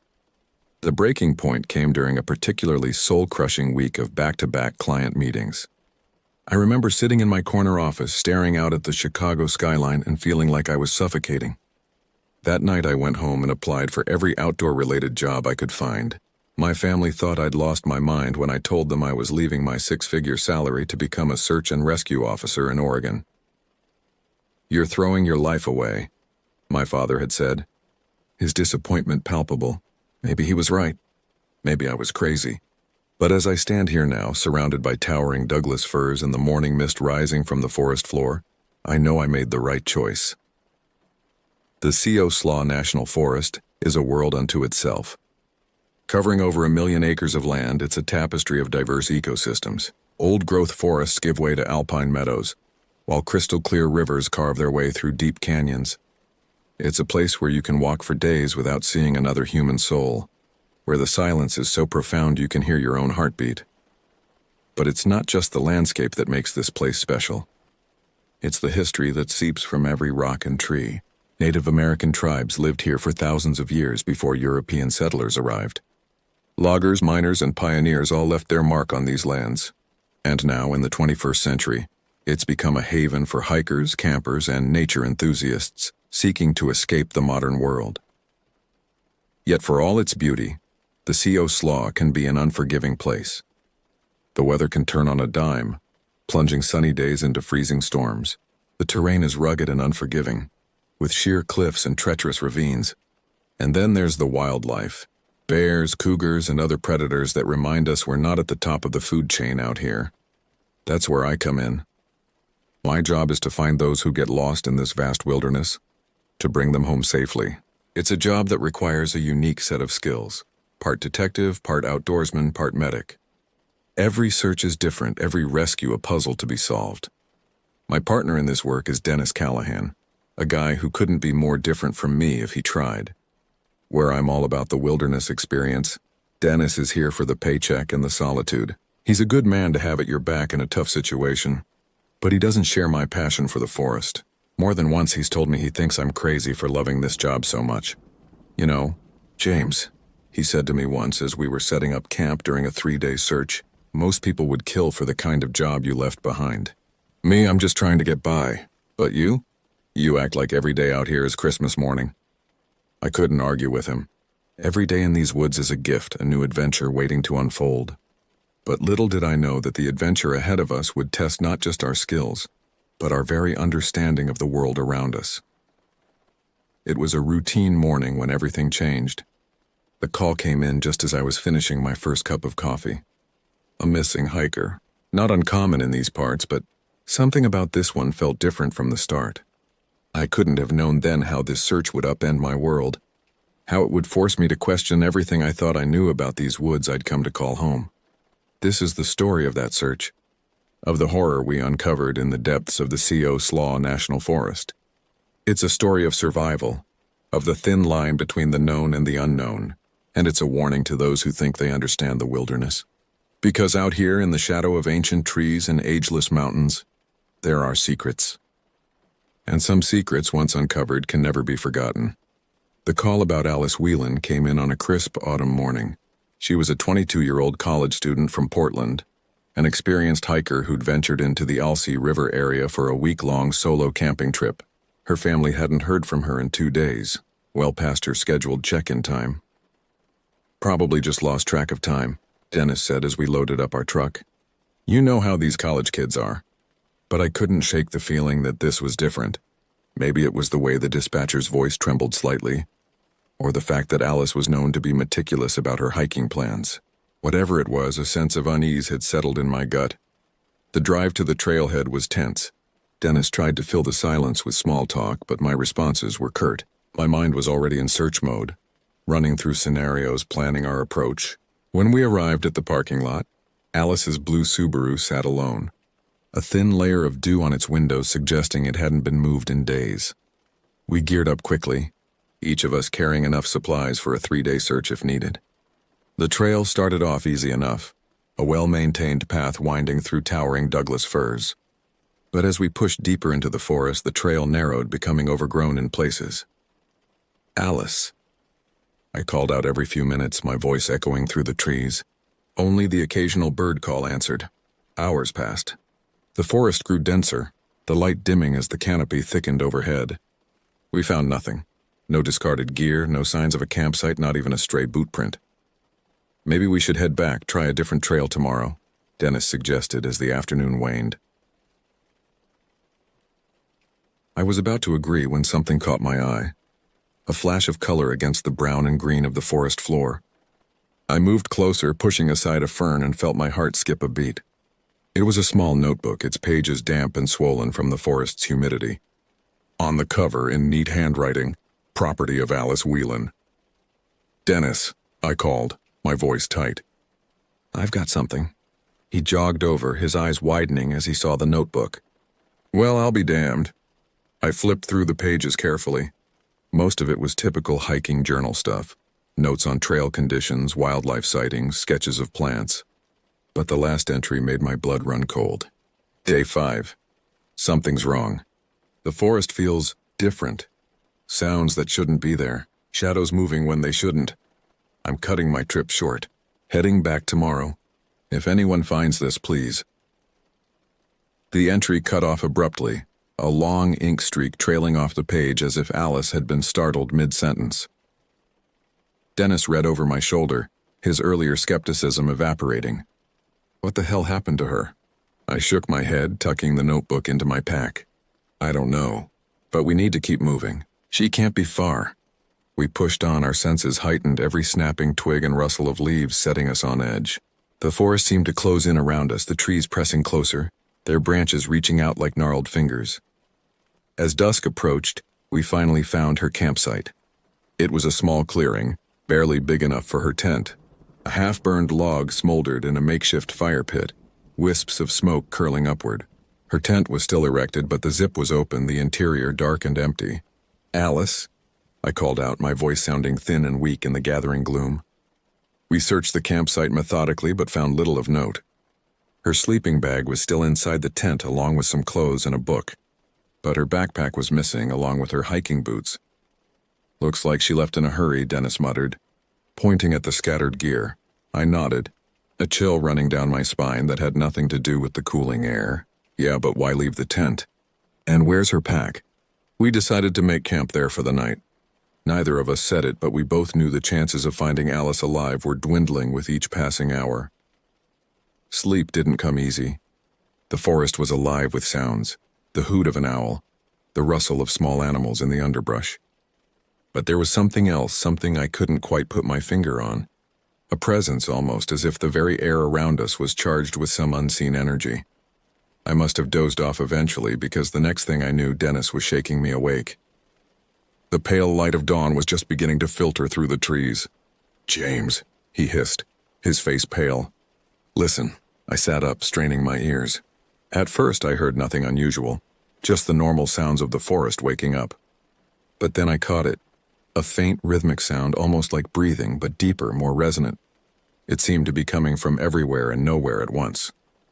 We broke camp quickly, our movements efficient but tinged with an underlying urgency. The strange sound had faded, but the feeling of being watched remained. We decided to split up to cover more ground. I headed northwest towards the river, while Dennis went south, back towards the main trail. We agreed to meet back at the campsite in 2 hours. The forest was thick here, the trees growing so close together that their branches formed a canopy overhead, blocking out much of the sunlight. As I walked, I felt the familiar quiet of the woods wrap around me. But this time the silence felt oppressive, almost threatening. About an hour into my search, I found it. At first, it looked like a bundle of clothes caught on a branch, but as I got closer, I saw it was Alice's backpack. It was hanging from a low tree limb, and it had been ripped open, its contents strewn around as if something had torn through it in a frenzy. My hand shook as I reached for my radio. "Dennis," I said, my voice barely above a whisper. "I found her pack. It's not good." "Stay put," came his reply, crackling with static. "I'm on my way." I waited, every sense on high alert. The forest felt different now, as if it was holding its breath, waiting for something to happen. Dennis arrived 10 minutes later, his face grim as he surveyed the scene. Together, we began to examine the area more closely. The pack had been torn by something strong and sharp, not like a knife, but more like claws. I'd seen bear attacks before, but this didn't look the same. Bears don't usually rip packs apart like this, and there was no sign of the food that would have attracted them. "What the hell did this?" Dennis muttered, his voice uneasy. I shook my head. "I don't know. But we need to keep looking. Alice might still be alive." We followed a trail of disturbed vegetation, broken branches and scattered leaves leading deeper into the forest. The further we went, the more uneasy I felt. The sun was starting to set, casting long shadows that made it hard to see clearly. We found her an hour later. The sight is one that will haunt me for the rest of my days. Alice Whelan lay sprawled at the base of a massive old-growth tree, her body torn and broken in ways that defied simple explanation. Deep gashes marred her arms and legs, her clothing shredded. Her face was frozen in a mask of terror, eyes wide and staring blankly at the darkening sky. Dennis turned away, retching into the underbrush. I forced myself to stay focused, to approach the scene with the detachment of a professional. But inside I was screaming. "We need to get her out of here," I said, my voice sounding strange and distant to my own ears. "And call this in." We wrapped Alice's body as gently as we could in a blanket we'd brought, then began the long, grim trek back to the campsite. Every sound, every rustle of leaves set my nerves on edge. I kept my hand on my knife, though I knew in my heart it would be useless against whatever had done this. Back at the campsite, we radioed for help. The response team would take a few hours to arrive, so we set up camp and waited, keeping the fire burning bright against the encroaching darkness. Dennis and I sat in silence, each lost in our own thoughts. There was something out there, something dangerous, and we had no idea what it was. The forest, which had always been my sanctuary, now felt alien and hostile. It was around midnight when we heard it. A low rumbling noise that seemed to come from everywhere at once. It was like nothing I'd ever heard before. Not quite animal, not quite human. Dennis grabbed his rifle and I drew my knife, standing back to back as we scanned the darkness. The noise grew louder and the forest around us seemed to close in, the trees leaning closer as if they were watching, waiting. Then, as suddenly as it had begun, the sound stopped. The silence that followed was deafening. "What the hell was that?" Dennis hissed, his voice barely a whisper. I shook my head, my eyes darting from shadow to shadow. "I don't know, but we need to stay alert." The hours until dawn were the longest of my life. The noise didn't return, but the feeling of being watched never left. When the first light of morning finally filtered through the trees, it was a relief like I'd never felt before. The response team arrived shortly after sunrise, a mix of Forest Service personnel and local law enforcement. We showed them where we'd found Alice and helped carry her body back to the trailhead. The officers asked us countless questions, but we had few answers. All we knew was that something had killed her, something powerful and ruthless. Days later, the official report came back. They couldn't identify the animal that had attacked Alice, but the injuries were consistent with a large predator. They advised caution in the area, but had no real plan for dealing with whatever was out there. In the weeks that followed, Dennis and I tried to return to our normal routines. But things had changed. The forest, which had always been my sanctuary, now felt like a place of danger and uncertainty. Every time I went out on a search, I couldn't help but wonder if I'd encounter that thing again, if I'd become its next victim.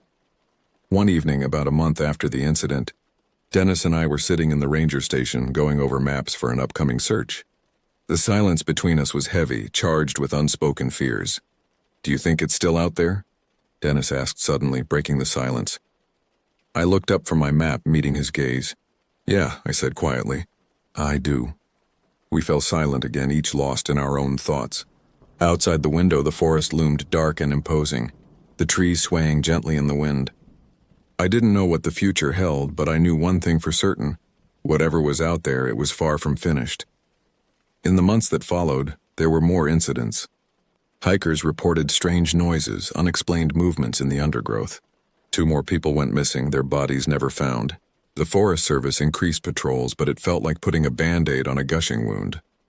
I stayed on, driven by a mix of duty and a need to understand what was happening in my beloved forest. But I was changed. The wonder I once felt among the trees was replaced by a constant vigilance, a nagging fear that around any bend, behind any trunk, something unnatural might be lurking.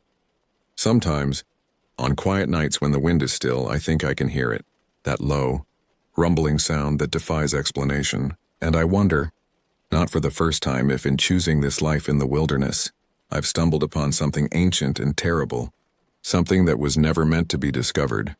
The CO Slaw National Forest keeps its secrets well. But some secrets once glimpsed can never be forgotten.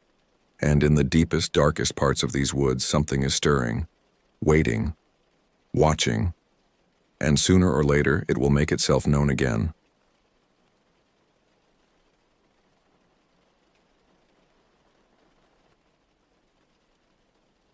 I'm not one for dramatic introductions, so I'll just say it like it is. I'm Royce Danforth, a small-town cop in the sleepy town of Reading, Vermont. I've been working here for over 15 years, and nothing much happens that's out of the ordinary. We've got the occasional bar fight, some petty thefts, and every now and then a missing cat that turns up a few days later. It's a quiet place, and I like it that way, or at least I used to. It was 2003 when things took a turn. The call came in around 10 p.m. on a chilly October night, just as I was wrapping up my shift. Margaret Ellis, the town librarian, reported hearing strange noises coming from the woods behind her house. Margaret's a tough old bird, not prone to flights of fancy, so when she calls about something strange, you listen. I got in the cruiser and headed over. The streets were dark and a fine mist had settled over the town, blurring the edges of everything. As I drove, I couldn't shake the feeling that something was off. The town seemed too quiet, even for Reading. Margaret's house was one of those old colonial-style homes, the kind you see on postcards, with a big front porch and tall, narrow windows. She was waiting for me on the porch, her face pale and drawn. "Royce, thank God you're here," she said, her voice trembling. "I don't know what it is, but there's something out there. It's been making this awful noise like nothing I've ever heard before." I nodded, trying to keep things calm. "I'll take a look, Margaret. You just stay inside and lock the doors, all right?" She nodded and hurried back inside, locking the door behind her. I made my way around the side of the house and towards the woods. The trees loomed overhead, their branches twisted and gnarled like the fingers of some ancient, malevolent creature. The further I went, the thicker the mist became until it was almost like walking through a cloud. And then I heard it. The sound made my blood run cold. It wasn't an animal, at least not any animal I'd ever heard. It was a low, almost metallic grinding noise, like something being dragged across stone. It was coming from deeper in the woods, and I felt a chill run down my spine that had nothing to do with the cold. I unholstered my gun, more out of habit than anything else, and continued forward. The undergrowth was thick, and I nearly tripped over a root sticking up from the earth. The noise grew louder as I approached, a sickening grating sound that made my teeth ache. I could feel the air around me growing colder, and the mist thickened to the point where I could barely see a few feet in front of me. And then, through the fog, I saw it. A figure hunched over and massive, its back to me. It was tearing into something on the ground, a mess of fur and bone. I stepped closer, trying to get a better look, and the creature lifted its head. It wasn't an animal. It wasn't even close to human. Its body was twisted and deformed like something that had crawled out of a nightmare. Its skin was a sickly gray, covered in patches of matted fur. Its head was elongated, almost serpentine, with a mouth full of jagged yellow teeth. It had no eyes that I could see, just empty sockets that seemed to weep some dark, oily fluid. I must have made a noise because the thing turned towards me. The smell hit me first. A rancid stench like rotting meat and sulfur. It let out a sound, not quite a roar, more like a hiss mixed with a gurgle, and started moving towards me with an unnatural speed, its limbs twitching and jerking like a puppet with its strings cut. I fired. The sound of the gunshot echoed through the trees, but the creature didn't stop. I fired again and again until I emptied the clip. The bullets hit their mark, I saw that much, but they didn't slow it down. It was almost on me now, and I could see the gaping maw of its mouth lined with rows of teeth that seemed to stretch endlessly back into its throat. Then, just as it was about to reach me, it stopped. Its head twitched to the side, as if it was listening to something I couldn't hear, and then it turned and bolted back into the woods, moving with a speed that defied its massive size. I stood there, panting, my gun useless in my hand, trying to process what I'd just seen. I don't remember how long I stood there, but eventually I made my way back to Margaret's house. Margaret was waiting for me, her face pressed against the window. When she saw me, she rushed to the door and threw it open. "What happened? What was it?" she asked, her voice shaky. I shook my head, still trying to find the words.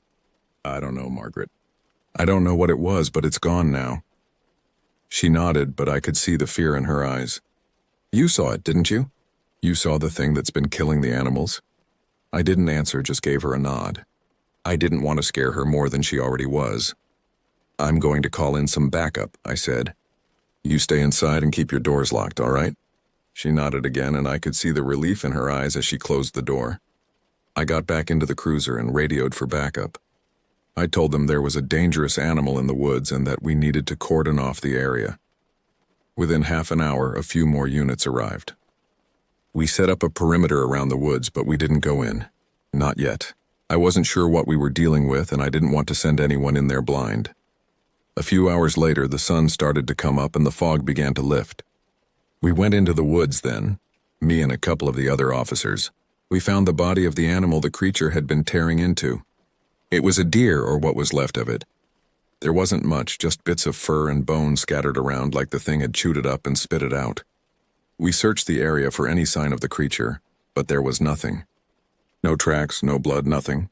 It was like the thing had just disappeared. We called in animal control, but they didn't find anything either. They said it was probably just a bear, but I knew better. I knew what I'd seen, and it wasn't a bear. I went back to the station, and they put the report down as an animal attack. They didn't believe me, but that was fine. I didn't need them to.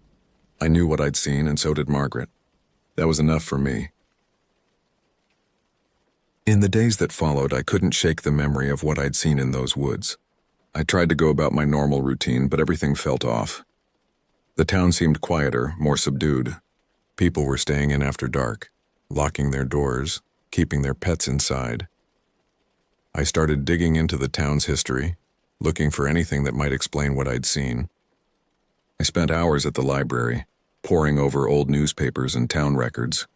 Margaret helped when she could, pulling out dusty old books and pointing me towards local legends and folklore. Most of it was the usual small-town stuff, ghost stories, tales of witches and curses. But there was one story that caught my attention. Back in the 1800s, there had been a series of disappearances in Reading. People vanishing without a trace, mostly drifters and outsiders. The townsfolk at the time had blamed it on wild animals, but there were whispers of something else. Something that lived in the woods. Something that wasn't quite natural. I tried to tell myself it was just a coincidence, that I was grasping at straws. But I couldn't shake the feeling that there was more to it. As I dug deeper, I started noticing other things. Small things at first, more missing pets, livestock found mutilated on the outskirts of town.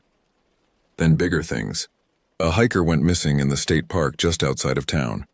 Search and rescue combed the area for days but found nothing. And then there were the noises. People all over town reported hearing strange sounds at night.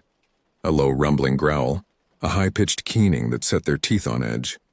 The same metallic grinding I'd heard that night in the woods. I tried to keep a lid on things to keep people calm. But word was spreading. People were scared, and they had every right to be. It was about a month after my first encounter when it happened again. This time it was broad daylight. I was patrolling the edge of town, near where the woods met the farmland when I saw it. At first I thought it was just a shadow, a trick of the light. But then it moved. It was in a field crouched low in the tall grass. I could see its back rising and falling as it breathed. See the way its muscles rippled under its gray skin. It was bigger than I remembered, its body twisted and malformed in ways that defied logic. I reached for my radio, but before I could call it in, the thing's head snapped up. It turned towards me, and even from a distance I could feel the weight of its eyeless gaze. For a moment, neither of us moved. Then, with a speed that shouldn't have been possible for something its size, it bolted. Not towards me, but towards the woods. I gave chase, calling it in as I ran, but by the time backup arrived, the thing was long gone. We searched the area, but like before, there was no trace. No tracks, no broken branches, nothing to indicate that anything had been there at all. But this time we did find something. In the field where I'd first spotted the creature, we found a body. It was a cow, or what was left of it. The poor animal had been torn apart, its insides strewn across the grass. The farmer who owned the field said he'd checked on his herd just that morning. Whatever had done this had done it in broad daylight in a matter of hours. As we stood there looking at the carnage, I could feel the mood shift. This wasn't something we could ignore anymore. This wasn't just a wild animal. This was something else entirely. The town hall was packed. Every seat was filled, and people were standing along the walls, spilling out into the hallway. The air was thick with tension and fear. I stood at the front of the room next to Mayor Hoffman and Sheriff Benson. We'd called this meeting to address the growing concerns, to try and calm people down. But looking out at the sea of worried faces, I knew it wasn't going to be easy. Mayor Hoffman stepped up to the microphone first. He tried to reassure everyone, talking about increased patrols and safety measures, but I could see that his words weren't having much effect. These people wanted answers, and platitudes weren't going to cut it. When it was my turn to speak, I took a deep breath. I knew what I was about to say would change everything, but I couldn't keep quiet anymore. These people deserved to know the truth. I know you're all scared, I began, and you have every right to be. What we're dealing with, it's not a normal animal. It's something else. Something I've never seen before. A murmur ran through the crowd. I could see Sheriff Benson shifting uncomfortably beside me, but I pressed on. I told them everything. About what I'd seen in the woods that night, about the encounter in the field. I described the creature in detail, watched as faces paled and eyes widened. When I finished, the room erupted. People were shouting, demanding answers, calling for action. It took Sheriff Benson firing a shot into the air to quiet them down. In the end, we agreed on a plan. We'd form search parties, arm ourselves, and comb the woods. We'd set up a curfew, warn people to stay inside after dark, and we'd reach out to the state police, maybe even the feds if we had to. As the meeting broke up, I could feel the weight of what we were about to do settling over me. We were going to hunt this thing down, whatever it was, and God help us if we found it. The next few weeks were a blur of activity. We organized search parties, set up patrols, fortified the town as best we could. People were scared, but there was a determination in the air. We were going to face this thing head-on. I led one of the search parties into the woods. We were armed to the teeth, but I couldn't shake the feeling that our weapons were useless against whatever this thing was. For days, we searched. We combed every inch of those woods, but found nothing. No tracks, no layers, no sign of the creature at all. It was like it had vanished into thin air. But we knew it was still out there. Every night we could hear it, that low grinding noise echoing through the trees, sometimes closer, sometimes further away, but always there. People started to get jumpy. Trigger fingers got itchy. More than once, someone fired at a shadow or a rustling bush only to find nothing there. And then, on the 5th day of the search, we found something. It wasn't the creature, but it was something. We were deep in the woods in an area we'd never really explored before. The trees were older here, gnarled and twisted.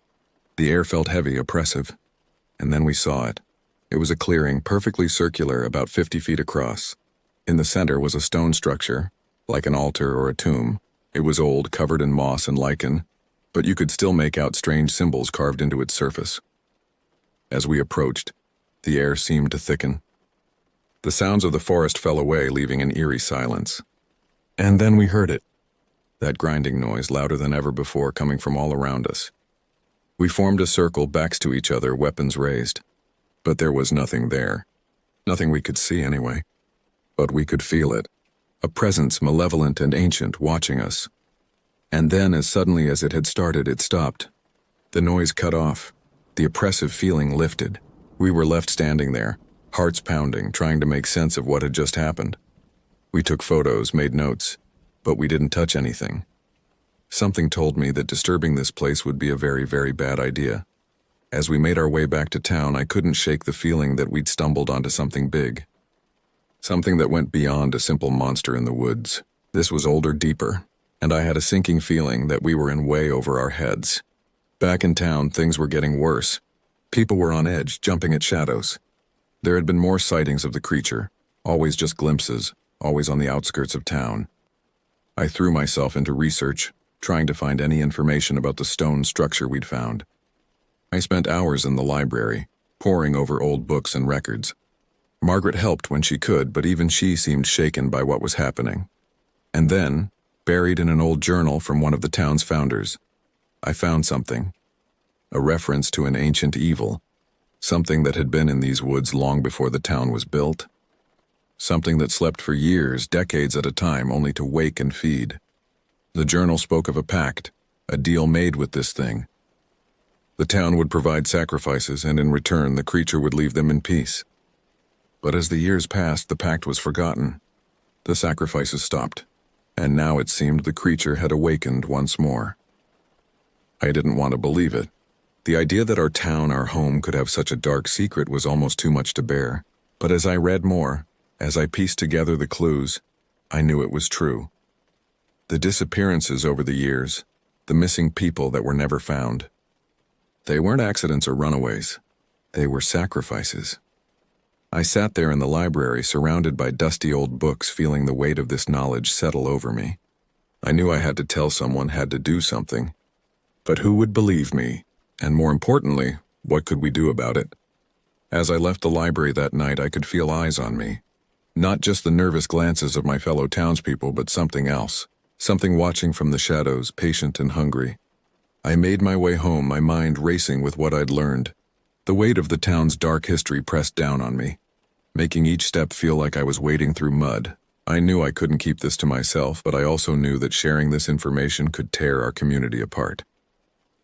That night, sleep eluded me. I tossed and turned, haunted by visions of the creature and the stone altar in the woods. In my dreams, I saw generations of townsfolk, their faces twisted in fear and guilt, leading innocents into the dark heart of the forest. I woke up drenched in sweat, the echoes of screams ringing in my ears. The next morning, I called an emergency meeting with Sheriff Benson and Mayor Hoffman. We met in the sheriff's office, the blinds drawn and the door locked. Their faces grew pale as I laid out what I'd discovered. "This can't be true," Mayor Hoffman said, his voice barely above a whisper. "Our ancestors couldn't have. We couldn't have." Sheriff Benson was silent, his face a mask of stone. When he finally spoke, his voice was hard. "If this is true, Royce, we need to end it now." I nodded, relief washing over me. I'd been afraid they wouldn't believe me, that they'd dismiss my findings as the ravings of a man pushed to the edge by fear and stress.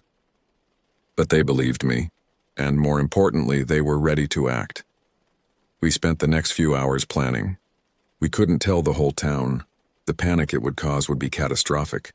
Instead, we decided to assemble a small team of people we could trust. People who could handle the truth and who had the skills we'd need to face this thing. By nightfall, we had our team. Besides the three of us, there was Margaret from the library. Her knowledge of local history invaluable. We also brought in Dr. Evelyn Chen, the town's veterinarian, figuring her expertise might give us some insight into what we were dealing with. Rounding out the group was Sam Reeves, a local hunter who knew the woods better than anyone. We met at the edge of town as the sun was setting, armed with everything we could think might be useful. Guns, yes, but also torches, ropes, first aid kits. Sam had even brought along some heavy-duty animal traps. As we entered the woods, the air seemed to thicken. The usual sounds of the forest, birds, insects, the rustle of small animals, fell away, leaving an eerie silence. We moved slowly, carefully, every sense on high alert. It took us nearly 2 hours to reach the clearing with the stone altar. In the fading light, it looked even more ominous than before. The strange symbols carved into its surface seemed to writhe and shift in the flickering light of our torches. "So what's the plan?" Sam asked, his voice barely above a whisper. I realized then that I didn't really have one. We'd come out here driven by the need to do something. Anything to stop this horror that had plagued our town for generations. But standing there in that clearing that reeked of ancient evil, I felt woefully unprepared. Before I could answer, a low, grinding noise filled the air. It was the same sound I'd heard that first night, but louder now, more insistent. It seemed to be coming from everywhere at once, vibrating in our bones. We formed a circle, backs to each other, weapons raised. The noise grew louder, drowning out everything else. I could feel it in my teeth, in my skull, a pressure that threatened to overwhelm me. And then suddenly it stopped. The silence that followed was almost worse. "There!" Dr. Chen shouted, pointing towards the tree line. I saw it then, a shape, darker than the surrounding shadows, moving with that unnatural, jerky grace I remembered. It was circling us, keeping to the edges of the clearing. "What do we do?" Margaret asked, her voice shaking. Before I could answer, the thing charged. It moved faster than anything that size had a right to, crossing the clearing in the blink of an eye. Sam got off a shot, the sound deafeningly loud in the confined space, but it didn't even slow the creature down. It barreled into our circle, scattering us like bowling pins. I hit the ground hard, the breath knocked out of me. Through watering eyes, I saw it go after Dr. Chen. She screamed, a high, terrified sound that cut through the night. I scrambled to my feet, firing wildly at the creature. My shots joined others. The sheriff and Sam were both emptying their weapons into the thing. It jerked and twitched under the impact, dark fluid seeping from its wounds, but it didn't fall. Instead, it turned towards us, its eyeless face somehow conveying a sense of rage and hunger. It let out that hissing, gurgling roar and charged again. The next few minutes were chaos. We scattered, trying to avoid its charge while still keeping it in our sights. It was smart, using the trees and shadows to its advantage, appearing and disappearing like a nightmare. I lost track of how many times I fired, how many times I heard the creature's roar or my companion's shouts. Time seemed to stretch and warp until it felt like we'd been fighting this thing forever. And then suddenly I found myself face to face with it. I'd backed up against the stone altar and the creature had me cornered. Up close, it was even more horrifying than I remembered. Its skin was a patchwork of scales and fur, slick with that dark, oily substance. Its mouth gaped open, rows upon rows of teeth gleaming in the moonlight. I raised my gun, knowing it was useless but unable to do anything else. The creature reared back, ready to strike. And then Margaret's voice rang out clear and strong. She was standing on top of the altar, an old book in her hands, reading something in a language I didn't understand. The words seemed to hang in the air, vibrating with power. The creature froze. A shudder ran through its massive body, and it let out a sound. Not a roar this time, but a wail of pain and fury. It thrashed as if trying to escape from some invisible force. "Keep reading," I shouted to Margaret. She nodded, her voice growing louder. The air in the clearing began to shimmer, like heat waves rising from hot asphalt. The creature's movements became more frantic, more desperate. And then, with a sound like reality itself tearing, a hole opened up in the air next to the altar. It was like looking into the depths of space, an absolute perfect darkness that hurt to look at.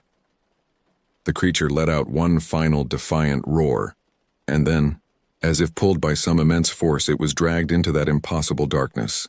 The hole snapped shut behind it with a sound like a thunderclap. And just like that, it was over. The oppressive atmosphere that had hung over the clearing dissipated. The normal sounds of the forest returned, the rustle of leaves, the calls of night birds. We stood there panting, trying to process what had just happened. Dr. Chen was injured, a nasty gash on her arm where the creature had caught her, but alive. The rest of us were battered and bruised, but otherwise okay. What? What did you do? I asked Margaret, my voice hoarse. She looked down at the book in her hands, a mix of awe and fear on her face. I'm not sure, she said. I found this in the library, hidden behind some other books. It's some kind of banishing ritual, I think. I didn't know if it would work, but I had to try something. I nodded, too exhausted to question it further. We'd won. Somehow, against all odds, we'd won. The walk back to town was quiet. We were all lost in our own thoughts, trying to come to terms with what we'd experienced. The sun was just starting to rise as we emerged from the woods, painting the sky in shades of pink and gold. It seemed impossible that the world could look so normal, so beautiful after what we'd been through. We agreed to meet later that day to discuss what had happened and what we should do next. For now, though, we all needed rest and a stiff drink. I went home, took a long, hot shower, and collapsed into bed. But sleep wouldn't come. Every time I closed my eyes, I saw that thing, heard its unearthly roar. I saw the faces of the people we'd lost over the years, the sacrifices our town had made to keep that horror at bay. When I finally gave up on sleep and got up, it was late afternoon. I made my way to the sheriff's office where the others were already gathered.